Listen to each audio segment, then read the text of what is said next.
ਸ੍ਰੀ ਵਾਹਿਗੁਰੂ।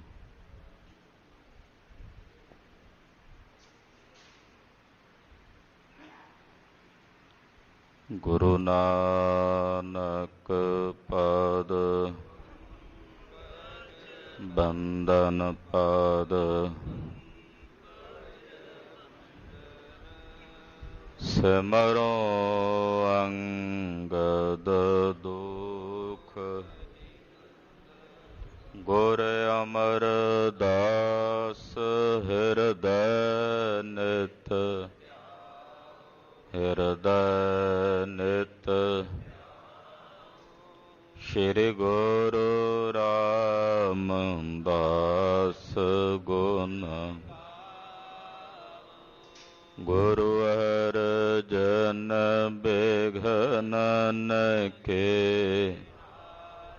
ਬਿਘਨਨ ਕੇ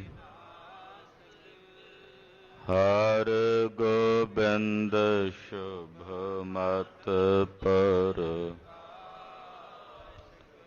ਸ਼੍ਰੀ ਹਰਿ ਰਾਏ ਨਮੋ ਕਰ ਸ੍ਰੀ ਹਰਿ ਕ੍ਰਿਸ਼ਨ ਮਨਾਉ ਤੇਗ ਬਹਾਦਰ ਪਰਮ ਵਾਹਿਗੁਰੂ ਸ਼੍ਰੀ ਗੁਰੂ ਗੋਬਿੰਦ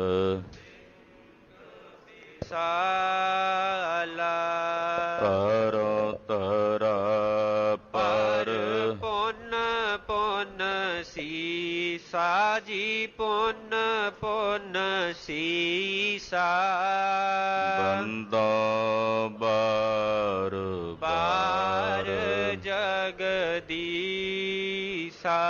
ਏਕ ਓੰਕਾਰ ਸਤਿਗੁਰੂ ਤੇ ਪ੍ਰਸਾਦ ਸਚ ਹੋਏ। ਵਾਹਿਗੁਰੂ ਜੀ ਕੀ ਫਤਿਹ ਹੈ ਬਿਘਨ ਬਿਨਾਸਨ ਸੋਏ।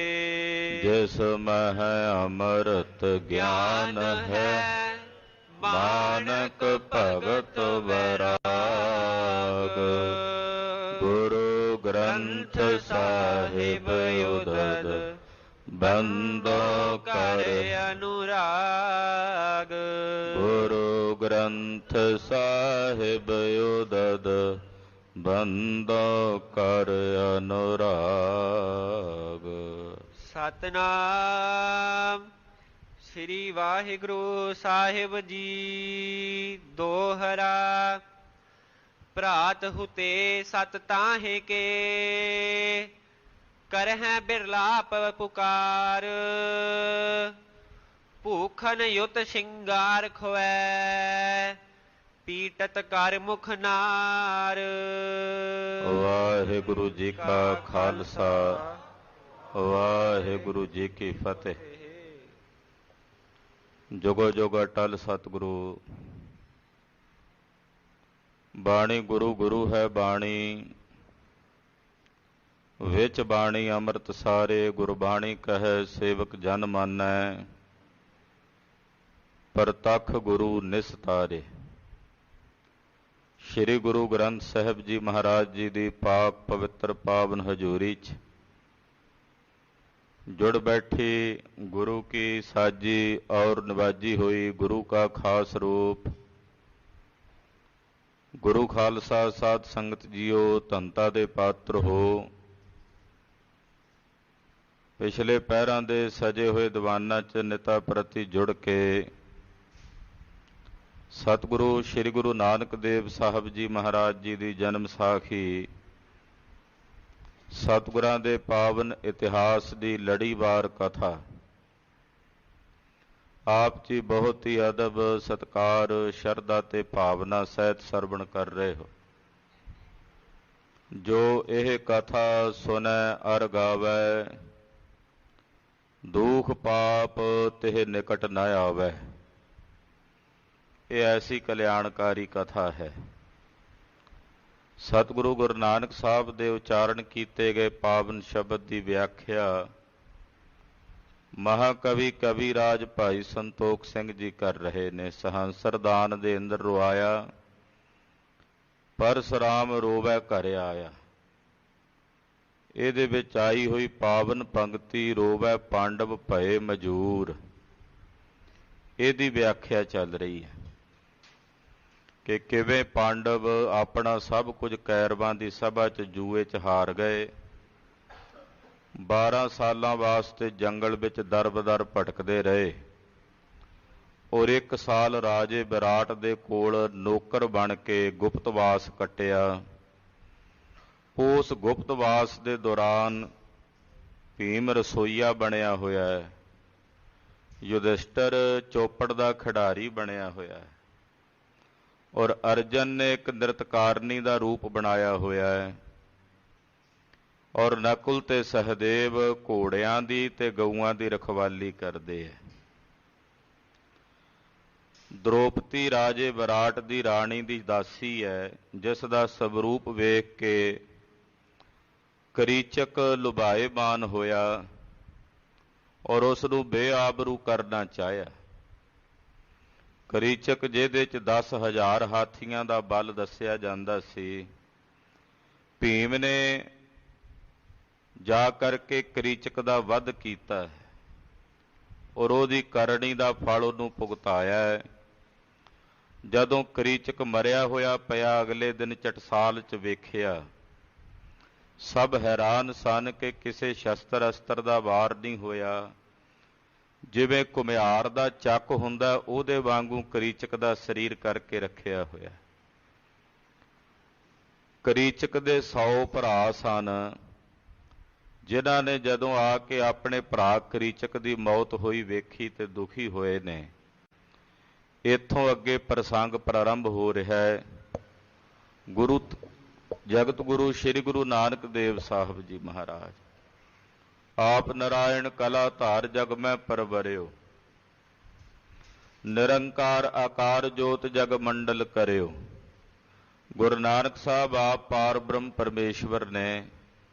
ਸਤਿਗੁਰਾਂ ਦੇ ਚਰਨਾਂ ਵਿੱਚ ਆਪਣਾ ਧਿਆਨ ਜੋੜਦੇ ਆਖੋ ਜੀ ਸਤਿਨਾਮ ਸ੍ਰੀ ਵਾਹਿਗੁਰੂ ਸਾਹਿਬ ਜੀ। ਸਤਿਨਾਮ ਸ੍ਰੀ ਵਾਹਿਗੁਰੂ ਸਾਹਿਬ।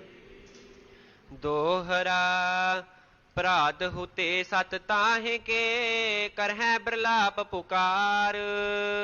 ਜਦੋਂ ਗੁਰਮੁਖੀ ਵਿੱਚ ਕਹਿਣਾ ਹੋਵੇ ਤੇ ਸਤ ਆਪਾਂ ਸਤ ਨੂੰ ਕਹਿ ਦਿੰਦੇ ਹਾਂ, ਪਰ ਜਦੋਂ ਸੰਸਕ੍ਰਿਤ ਵਿੱਚ ਸੱਸੇ ਦੇ ਪੈਰ 'ਚ ਬਿੰਦੀ ਲੱਗ ਕੇ ਉਚਾਰਨ ਹੋਵੇਗਾ ਸ਼ਤਕ ਜਾਂ ਸ਼ਤ, ਤੇ ਸ਼ਤ ਦਾ ਅਰਥ ਹੁੰਦਾ 100। ਕਰੀਚਕ ਦੇ ਸ਼ਤ 100 ਭਰਾ ਸਨ। ਜਦੋਂ ਕਰੀਚਕ ਮਾਰਿਆ ਗਿਆ ਤਾਂ ਉਹਦੇ ਜਿਹੜੇ 100 ਭਰਾ ਸਨ ਉਹ ਆ ਕੇ ਉੱਚੀ ਉੱਚੀ ਪੁਕਾਰ ਕਰਕੇ ਰੋਂਦੇ ਹਨ। ਭੂਖਨ ਯੁਤ ਸ਼ਿੰਗਾਰ ਖਵੈ ਪੀਟਤ ਕਰ ਮੁਖ ਨਾਰ।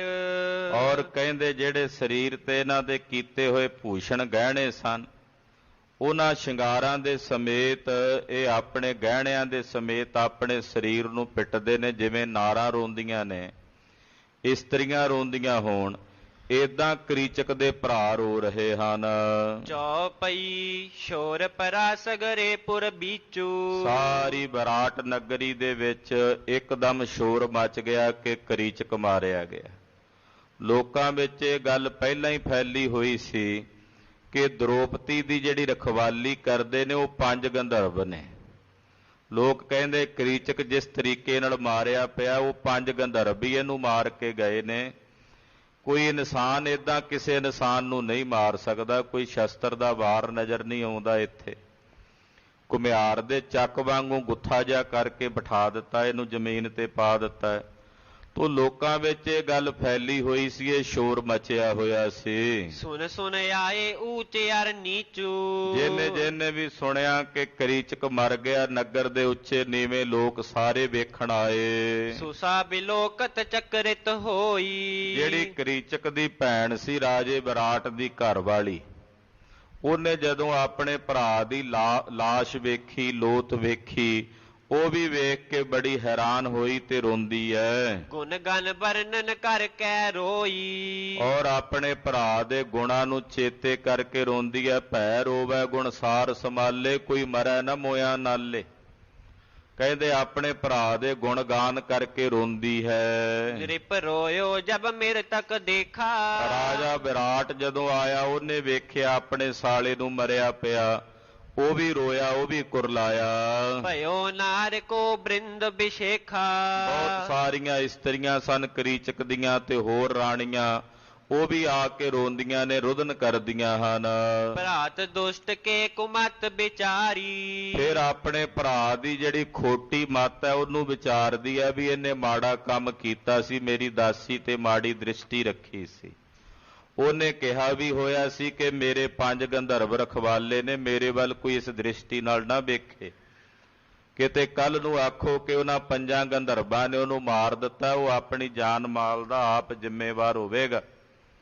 ਇਹ ਗੱਲ ਦਾਸੀ ਨੇ ਕਹੀ ਸੀ, ਪਰ ਮੇਰੇ ਭਰਾ ਨੇ ਇਸ ਗੱਲ ਨੂੰ ਨਹੀਂ ਵਿਚਾਰਿਆ। ਉਹਨੇ ਖੋਟਾ ਕੰਮ ਕੀਤਾ ਤਦੇ ਉਹਦੀ ਇਹ ਦਸ਼ਾ ਹੋਈ ਹੈ। ਕਾਰਨ ਮਰਨ ਸੁੰਦਰੀ ਨਾਰੀ। ਇਹਦੀ ਮੌਤ ਦਾ ਕਾਰਨ ਉਹ ਸੁੰਦਰ ਦਾਸੀ ਹੈ। ਇਹ ਕੋ ਜਾ ਰਹਿਣਗੇ ਇਸ ਸਾਥਾ। ਹੁਣ ਜਿਹੜੇ ਕਰੀਚਕ ਦੇ ਭਰਾ ਨੇ ਉਹ ਕਹਿੰਦੇ ਸਾਡੇ ਭਰਾ ਦੀ ਮੌਤ ਦਾ ਕਾਰਨ ਉਹ ਸੁੰਦਰ ਦਾਸੀ ਹੈ। ਕਹਿੰਦੇ ਜੇ ਸਾਡਾ ਭਰਾ ਮਰ ਗਿਆ ਤੇ ਉਹਨੂੰ ਵੀ ਅਸੀਂ ਜਿਉਂਦਾ ਨਹੀਂ ਰਹਿਣ ਦੇਣਾ।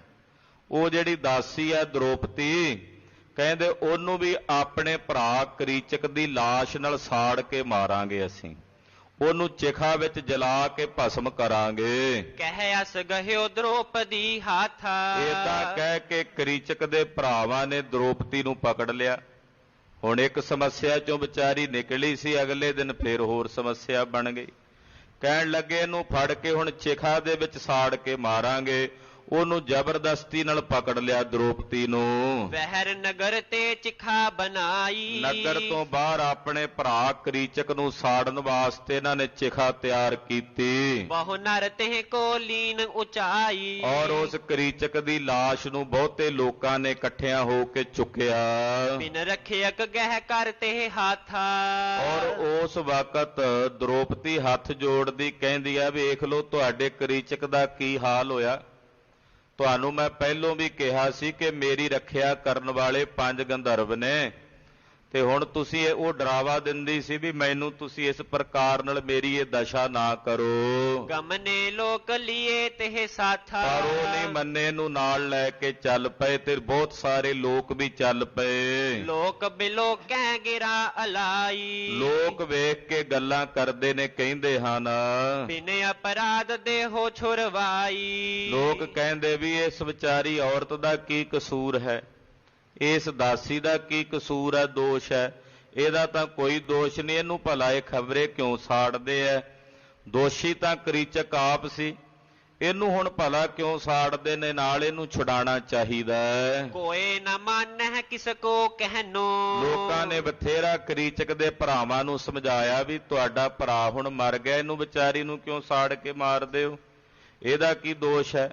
ਪਰ ਉਹ ਨਹੀਂ ਮੰਨਦੇ, ਅੱਗੋਂ ਵੀ ਬੜੇ ਜਿੱਦੀ ਨੇ, ਕਹਿੰਦੇ ਇਹਦੇ ਕਰਕੇ ਮਰਿਆ ਸਾਡਾ ਭਰਾ ਤੇ ਇਹਨੂੰ ਵੀ ਅਸੀਂ ਸਾੜਾਂਗੇ। ਕਰੀਚਕ ਮਰਨ ਸ਼ੋਕ ਕੀ ਦਹਿਨੋ। ਕਰੀਚਕ ਦਾ ਮਰਨ ਦਾ ਸ਼ੋਕ ਹੈ ਇਹਨਾਂ ਦੇ ਮਨ ਵਿੱਚ, ਇਹਨਾਂ ਨੂੰ ਸਾੜਦਾ ਹੈ। ਦਿਲ ਪਹਿ ਬਹੁਤ ਮਿਲੇ ਨਰ ਨਾਰੀ। ਬਹੁਤ ਸਾਰੇ ਨਰ ਨਾਰੀਆਂ ਇਕੱਠੇ ਹੋ ਕੇ, ਜਿਹੜੇ ਕਰੀਚਕ ਦੇ 100 ਭਰਾ ਅੱਗੋਂ ਉਹਨਾਂ ਦੀਆਂ ਘਰ ਵਾਲੀਆਂ, ਇਹ ਮਿਲ ਮਿਲ ਕੇ ਗਲਾਂ ਦੇ ਨਾਲ ਰੋਂਦੇ ਹਨ। ਭਇਓ ਦ੍ਰੋਪਦੀ ਕੋ ਦੁਖ ਭਾਰੀ। ਇਧਰ ਦ੍ਰੋਪਦੀ ਵਾਸਤੇ ਹੁਣ ਹੋਰ ਇੱਕ ਦੁੱਖ ਦੀ ਘੜੀ ਆਣ ਬਣੀ ਵੀ ਹੁਣ ਕਿਵੇਂ ਬਚਾਅ ਹੋਵੇਗਾ। ਉਧਰ ਪਾਂਡਵ ਜਿਹੜੇ ਸੀ ਉਹ ਗੁਪਤਵਾਸ ਕੱਟ ਰਹੇ ਸੀ, ਪ੍ਰਗਟ ਹੋ ਨਹੀਂ ਸੀ ਸਕਦੇ। ਜੇ ਪ੍ਰਗਟ ਹੁੰਦੇ ਤੇ ਉਹਨਾਂ ਦਾ 12 ਸਾਲਾਂ ਦਾ ਬਨਵਾਸ ਫਿਰ ਦੁਬਾਰੇ ਤੋਂ ਸ਼ੁਰੂ ਹੋ ਜਾਣਾ ਸੀ। ਉਹਨਾਂ ਵਾਸਤੇ ਵੀ ਸਮੱਸਿਆ ਬਣੀ ਹੋਈ। ਹੁਣ ਦ੍ਰੋਪਦੀ ਬਹੁਤ ਦੁਖੀ ਹੈ। ਕਹੇ ਹਾਥ ਤੇ ਵਿਆਕੁਲ ਹੋਈ। ਉਹਨਾਂ ਦੇ ਪਕੜਦੇ ਕਰਕੇ ਦ੍ਰੋਪਦੀ ਵਿਆਕੁਲ ਤੇ ਬੇਬਲ ਹੈ। ਰੱਖਿਅਕ ਦੇਖਿਓ ਨਿਕਟ ਨਾ ਕੋਈ। ਵੇਖਿਆ ਕੋਈ ਨੇੜੇ ਰੱਖਿਅਕ ਨਜ਼ਰ ਨਹੀਂ ਆਉਂਦਾ। 5 ਪਾਂਡਵਾਂ ਚੋਂ ਇੱਕ ਵੀ ਪਾਂਡਵ ਕੋਲ ਨਹੀਂ। ਰੋਦਨ ਕਰਤ ਨੈਣ ਝਲਕਾਹੀ। ਰੋਂਦੀ ਆ ਦ੍ਰੋਪਦੀ ਤੇ ਨੇਤਰਾਂ ਚੋਂ ਨੀਰ ਵਹਾਉਂਦੀ ਐ। ਮਨਹੁ ਮੀਨ ਦੈ ਜਲ ਕੇ ਮਾਹੀ। ਆ ਜਦੋਂ ਇਉਂ ਜਾਪਦਾ ਜਿਵੇਂ ਕੋਈ ਮੱਛ ਪਾਣੀ ਬਾਹਰ ਛਿੜਕ ਕੇ ਕੱਢਦਾ ਨਾ, ਏਦਾਂ ਇਹਦੇ ਨੇਤਰਾਂ ਦੇ ਵਿੱਚੋਂ ਪਾਣੀ ਦੀ ਫੁਹਾਰ ਵਹਿੰਦੀ ਹੈ ਦ੍ਰੋਪਦੀ ਦੇ। ਸੂਕੇ ਅਧਰ ਬੋਲ ਨਹਿ ਆਵਤ, ਬੁੱਲ ਖੁਸ਼ਕ ਹੋ ਗਏ ਨੇ, ਮੂੰਹ ਤੋਂ ਕੁਝ ਬੋਲ ਨਹੀਂ ਸਕਦੀ। ਬਿਥਰੇ ਕੇਸ ਤਰਾਸ ਬਹੁ ਪਾਵਤ, ਸਿਰ ਦੇ ਕੇਸ ਖਿੰਡੇ ਹੋਏ, ਬਹੁਤ ਡਰੀ ਹੋਈ ਤੇ ਸਹਿਮੀ ਹੋਈ ਹੈ। ਸੁਧ ਨਾ ਸੰਭਾਰਨ ਸੀਸ ਪਿਛੋਰੀ, ਔਰ ਆਪਣੇ ਸਿਰ ਦੇ ਉੱਤੇ ਜਿਹੜੀ ਚੁੰਨੀ ਆਦਿਕ ਹੈ ਉਹਦੀ ਵੀ ਇਹਨੂੰ ਸੁਧ ਨਹੀਂ, ਸੰਭਾਲ ਨਹੀਂ। ਗਮਨੇ ਸਰਬ ਭੀਮ ਗ੍ਰਹਿ ਓਰੀ, ਹੁਣ ਕੁਝ ਲੋਕ ਭੀਮ ਦੇ ਘਰ ਗਏ। ਸੁਨਿਓ ਸ਼ਰਵਣ ਮੈਂ ਸ਼ੋਰ ਬਿਸਾਲਾ, ਹੁਣ ਉੱਥੇ ਭੀਮ ਦੇ ਕੋਲ ਜਦੋਂ ਗੱਲ ਪਹੁੰਚੀ ਵੀ ਆਹ ਕੁਝ ਹੋਣ ਲੱਗਾ ਹੈ, ਭੀਮ ਨੇ ਜਦੋਂ ਇਹ ਸ਼ੋਰ ਸੁਣਿਆ, ਉੱਠਿਓ ਨੀਂਦ ਤਜ ਕਰਤੇ ਕਾਲਾ। ਭੀਮ ਕਿਉਂਕਿ ਰਾਤ ਸਾਰੀ ਲੜ ਕੇ ਆਇਆ ਸੀ, ਉਹ ਸੁੱਤਾ ਪਿਆ ਸੀ। ਜਦੋਂ ਉਹਨੇ ਸ਼ੋਰ ਸੁਣਿਆ ਇੱਕਦਮ ਉੱਠਿਆ ਤੇ ਜਾਗਿਆ। ਦੇਖ ਪੰਚਾਲੀ ਕੋ ਅਕੁਲਾਵਾ, ਵੇਖਿਆ ਕਿ ਪੰਚਾਲੀ ਦੀ ਕੀ ਦਸ਼ਾ ਹੋ ਰਹੀ ਹੈ। ਦ੍ਰੋਪਦੀ ਦੀ ਐਸੀ ਦਸ਼ਾ ਵੇਖ ਕੇ ਭੀਮ ਵਿਆਕੁਲ ਹੋਇਆ। ਜਿਹ ਕੋ ਬਦਨ ਕਮਲ ਕੁਮਲਾਵਾ, ਵੇਖਿਆ ਕਿ ਕਮਲ ਜੈਸਾ ਸੁੰਦਰ ਮੁਖੜਾ ਦ੍ਰੋਪਦੀ ਦਾ ਕੁਮਲਾਇਆ ਹੋਇਆ ਹੈ। ਨੈਣ ਸੈਨ ਦੀਨੀ ਸਮੁਝਾਈ, ਆਪਣੀਆਂ ਅੱਖਾਂ ਦੇ ਇਸ਼ਾਰੇ ਨਾਲ ਇਹਨੇ ਦ੍ਰੋਪਦੀ ਨੂੰ ਸਾਰੀ ਗੱਲ ਸਮਝਾ ਦਿੱਤੀ। ਮੈਂ ਆਵਾਂ ਤਬ ਕਰੋ ਸਹਾਈ, ਕਹਿਣ ਲੱਗਾ, ਅੱਖ ਨਾਲ ਇਸ਼ਾਰਾ ਕਰਕੇ ਹੀ ਸਮਝਾ ਦਿੱਤਾ ਵੀ ਮੈਂ ਆਵਾਂਗਾ, ਤੇਰੀ ਸਹਾਇਤਾ ਕਰਾਂਗਾ, ਤੂੰ ਧੀਰਜ ਰੱਖ, ਹੌਸਲਾ ਰੱਖ, ਏਦਾਂ ਮਨ ਨੂੰ ਡਾਵਾਂ ਡੋਲ ਨਾ ਕਰ। ਕੁਛ ਕ ਦ੍ਰੋਪਦੀ ਧੀਰਜ ਧਰਿਓ, ਭੀਮ ਵੱਲ ਵੇਖ ਕੇ ਦ੍ਰੋਪਦੀ ਦੇ ਮਨ ਨੂੰ ਥੋੜਾ ਜਿਹਾ ਸਕੂਨ ਮਿਲ ਗਿਆ, ਧੀਰਜ ਮਿਲ ਗਿਆ।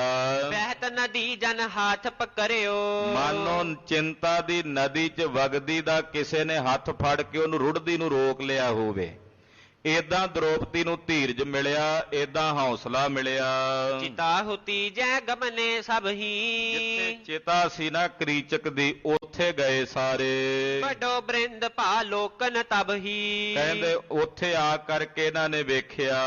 ਭੀਮ ਸੈਨ ਕਰ ਵੇਖ ਕੁਡਾਲੀ, ਇਧਰ ਭੀਮ ਨੇ ਨਾ ਆਪਣਾ ਰੂਪ ਜਿਵੇਂ ਕਿਸੇ ਰਾਖਸ਼ ਦਾ ਹੁੰਦਾ, ਵਾਲ ਖਿਲਾਰ ਲਏ ਤੇ ਚਿਹਰੇ ਦੇ ਉੱਤੇ ਮਿੱਟੀ ਆਦਿਕ ਮਲ ਲਈ, ਸਰੀਰ ਸਾਰੇ ਤੇ ਮਿੱਟੀ ਆਦਿਕ ਮਲ ਕੇ ਵਿਕਰਾਲ ਜਿਹਾ ਰੂਪ ਜਿਵੇਂ ਜਿਹਾ ਹੁੰਦਾ ਵੀ ਪਹਿਚਾਣ ਚ ਨਾ ਆਵੇ ਵੀ ਇਹ ਰਸੋਈਆ ਹੈ, ਏਦਾਂ ਦਾ ਵਿਕਰਾਲ ਜਿਹਾ ਰੂਪ ਜਿਹੜਾ ਸੀ ਉਹ ਭੀਮ ਨੇ ਬਣਾ ਲਿਆ। ਹਾਂਦਿਓ ਕੋਟ ਮਾਰ ਕਰ ਛਾਲੀ, ਇਹ ਕਿਲੇ ਦੀ ਕੰਧ ਤੋਂ ਛਾਲ ਮਾਰ ਕੇ ਦੂਰ ਤੱਕ ਚਲਾ ਗਿਆ। ਗਇਓ ਵਿਸਾਲ ਉਜਾਰ ਮਝਾਰਾ, ਜਿੱਧਰ ਕਰੀਚਕ ਦੀ ਲਾਸ਼ ਦਾ ਇਹਨਾਂ ਨੇ ਦਹਨ ਕਰਨਾ ਸੀ, ਉਸੇ ਪਾਸੇ ਜੰਗਲ ਦੇ ਪਰਲੇ ਪਾਸਿਓਂ ਦੀ ਹੋ ਕੇ, ਜਿੱਧਰ ਕੋਈ ਨਹੀਂ ਸੀ, ਇਕਾਂਤ ਵਿੱਚ ਜੰਗਲ ਵਿੱਚ ਉਜਾੜ 'ਚ ਚਲਾ ਗਿਆ। ਸ਼ੁਸ਼ਕ ਬਿਰਖ ਇੱਕ ਹਾਥ ਉਖਾਰਾ, ਉੱਥੇ ਇੱਕ ਸੁੱਕਾ ਦਰਖਤ ਸੀ। ਉਹ ਸੁੱਕਾ ਦਰਖਤ, ਹੁਣ ਭੀਮ ਬਲੀ ਤਾਂ ਬਹੁਤ ਸੀ, ਉਹ ਸੁੱਕਾ ਦਰਖਤ ਭੀਮ ਨੇ ਜੜੋਂ ਪੁੱਟ ਲਿਆ। ਕ੍ਰੋਧ ਧਾਰ ਕਰ ਮੁਰਿਓ ਬਹੋਰੀ, ਔਰ ਬੜੇ ਗੁੱਸੇ 'ਚ ਖੂੰਖਾਰ ਹੋਇਆ, ਵਾਪਸ ਮੁੜਿਆ, ਦਰਖਤ ਚੁੱਕਿਆ, ਮੋਢੇ ਤੇ ਧਰਿਆ ਹੋਇਆ। ਆਇਓ ਤੁਰਤ ਹੁਤੇ ਜਿਹੇ ਠੌਰੀ, ਜਿੱਥੇ ਕਰੀਚਕ ਦੇ ਭਰਾ ਕਰੀਚਕ ਦੀ ਲਾਸ਼ ਨੂੰ ਸਾੜ ਰਹੇ ਸੀ, ਉੱਥੇ ਆ ਗਿਆ। ਦਾਰੁਨ ਵੇਖ ਅਰਿਨ ਕੋ ਮਾਰਨ, ਔਰ ਜਦੋਂ ਕਰੀਚਕ ਦੇ ਭਰਾਵਾਂ ਨੇ ਵੇਖਿਆ ਤੇ ਇਹ ਕੌਣ ਹੈ? ਕਹਿਣ ਲੱਗੇ ਉਹੀ ਆ ਜਿਹਨੇ ਕਰੀਚਕ ਨੂੰ ਮਾਰਿਆ ਹੈ, ਉਹੀ ਗੰਧਰਵ ਹੈ ਜਿਹੜਾ ਇਸ ਦਾਸੀ ਦੀ ਰੱਖਿਆ ਕਰਦਾ ਹੈ। ਇਹ ਰੌਲਾ ਪਿਆ ਤੇ ਉਸ ਵੇਲੇ ਕਰੀਚਕ ਦੇ ਭਰਾ ਇਹਦੇ ਨਾਲ ਲੜਨ ਵਾਸਤੇ ਅੱਗੇ ਆਏ। ਪੰਚਾਲੀ ਕੇ ਪ੍ਰਾਨ ਉਬਾਰਨ, ਉਹਨੇ ਆਪਣੇ ਵੈਰੀਆਂ ਨੂੰ ਮਾਰਨ ਵਾਸਤੇ ਭਿਆਨਕ ਰੂਪ ਬਣਾਇਆ ਹੈ ਭੀਮ ਨੇ, ਪੰਚਾਲੀ ਦੀ ਰੱਖਿਆ ਕਰਨ ਵਾਸਤੇ। ਜਾਏ ਸਮੀਪੰ ਦੀਨ ਦਿਖਾਈ, ਕਰੀਚਕ ਦੇ ਭਰਾਵਾਂ ਨੂੰ ਜਾ ਦਰਸ਼ਨ ਦਿੱਤੇ ਭੀਮ ਨੇ ਵਿਕਰਾਲ ਰੂਪ ਵਿੱਚ। ਦ੍ਰੁਪਦੀ ਉੱਚੀ ਗਿਰਾ ਅਲਾਈ, ਭੀਮ ਨੂੰ ਹੁਣ ਪਹਿਚਾਣਦੀ ਆ ਦ੍ਰੋਪਦੀ, ਉੱਚੀ ਆਵਾਜ਼ ਵਿੱਚ ਬੋਲੀ। ਗੰਧਰਵ ਜੋ ਮੇਰੋ ਰਖਵਾਰੀ, ਕਹਿੰਦੀ ਉਹ ਵੇਖੋ ਲੋਕੋ, ਵੇਖੋ ਜਿਹੜਾ ਗੰਧਰਵ ਮੇਰੀ ਰੱਖਿਆ ਕਰਦਾ ਹੈ, ਜਿਹੜਾ ਗੰਧਰਵ ਮੇਰੀ ਰਖਵਾਲੀ ਕਰਦਾ, ਪੰਜਾਂ ਚੋਂ ਇੱਕ ਗੰਧਰਵ ਉਹ ਵੇਖੋ ਆਉਂਦਾ ਹੈ। ਸੋ ਆਇਓ ਤੁਮ ਲਿਹੋ ਨਿਹਾਰੀ, ਉਹ ਗੰਧਰਵ ਆ ਗਿਆ ਹੈ। ਵੇਖੋ ਤੁਸੀਂ ਸਾਰੇ ਪੁੱਛਦੇ ਸੀ ਨਾ ਵੀ ਕਿਹੜੇ ਗੰਧਰਵ ਨੇ ਤੇਰੀ ਰੱਖਿਆ ਕਰਦੇ, ਉਹਨਾਂ ਪੰਜਾਂ ਚੋਂ ਆ ਵੇਖੋ ਇੱਕ ਆਉਂਦਾ ਹੈ, ਇਹ ਗੰਧਰਵ ਹੈ, ਇਹਨੇ ਮੇਰੀ ਰੱਖਿਆ ਕੀਤੀ ਆ, ਅੱਜ ਵੀ ਕਰੇਗਾ। ਭਾਜ ਜਾਹੋ ਮੁਝ ਕੋ ਦੇਹੋ ਛੋਰੀ, ਹਾਲੇ ਵੀ ਜਿਨ੍ਹਾਂ ਨੂੰ ਆਪਣੀ ਜਾਨ ਪਿਆਰੀ ਆ ਉਹ ਇੱਥੋਂ ਭੱਜ ਜਾਣ, ਨਹੀਂ ਤਾਂ ਕਰੀਚਕ ਵਰਗੀ ਹਾਲਤ ਹੋਵੇਗੀ ਉਹਨਾਂ ਦੀ ਵੀ। ਇਹ ਉਹੀ ਆ ਜਿਹਨੇ ਕਰੀਚਕ ਨੂੰ ਮਾਰਿਆ ਹੈ, ਤੇ ਜਿਹੜੇ ਕਰੀਚਕ ਦੇ ਨਾਲ ਹੀ ਜਾਣਾ ਚਾਹੁੰਦੇ ਉਹ ਤਾਂ ਰਹਿਣ ਇੱਥੇ ਖਲੋਤੇ, ਤੇ ਜਿਹੜੇ ਆਪਣੀ ਜਾਨ ਪਿਆਰੀ ਕਰਦੇ ਨੇ ਉਹ ਇੱਥੋਂ ਭੱਜ ਜਾਣ, ਨੱਠ ਜਾਣ। ਨਾ ਤੁਰਹਨੈ ਸਭਿਨ ਏ ਠੌਰੀ। ਨਹੀਂ ਤਾਂ ਫਿਰ ਨਾ ਆਖਿਓ ਇਹਨੇ ਸਾਰਿਆਂ ਨੂੰ ਇੱਥੇ ਮਾਰ ਧਰਨਾ, ਇੱਕ ਨੂੰ ਮਾਰਨ ਆਇਓ 100 ਲਾਸ਼ਾਂ ਦਾ ਇੱਥੇ ਸੰਸਕਾਰ ਹੋਵੇਗਾ।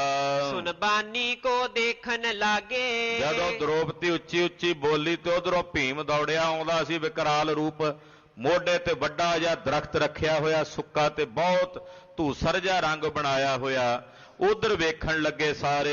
ਦਾਰੁਨ ਵੇਖ ਲਖਿਓ ਸਭ ਭਾਗੇ। ਸਭ ਜਿਹੜੇ ਆਮ ਲੋਕ ਉੱਥੇ ਖੜੇ ਸੀ ਉਹਨਾਂ ਨੇ ਵੇਖਿਆ ਨਾ ਜਦੋਂ ਭਿਆਨਕ ਜਿਹਾ ਰੂਪ, ਜਿਹੜੀ ਆਮ ਪਬਲਿਕ ਸੀ ਉਹ ਤਾਂ ਉੱਥੋਂ ਹੀ ਨੱਠ ਗਏ, ਇਸਤਰੀਆਂ ਵੀ ਦੌੜ ਗਈਆਂ। ਕੋਨੇ ਕਾਹੂ ਸੰਗ ਬੁਲਾਏ। ਕਿਸੇ ਨੇ ਆਪਣੇ ਨਾਲ ਨਹੀਂ ਕਿਸੇ ਨੂੰ ਰਲਾਇਆ, ਕਹਿੰਦੇ ਭੱਜ ਚੱਲੋ, ਨੱਠ ਚੱਲੋ, ਜੋ ਕਰੀਚਕ ਦੀ ਦਸ਼ਾ ਇਹੋ ਜੀ ਹੋ ਜਾਣੀ ਹੈ।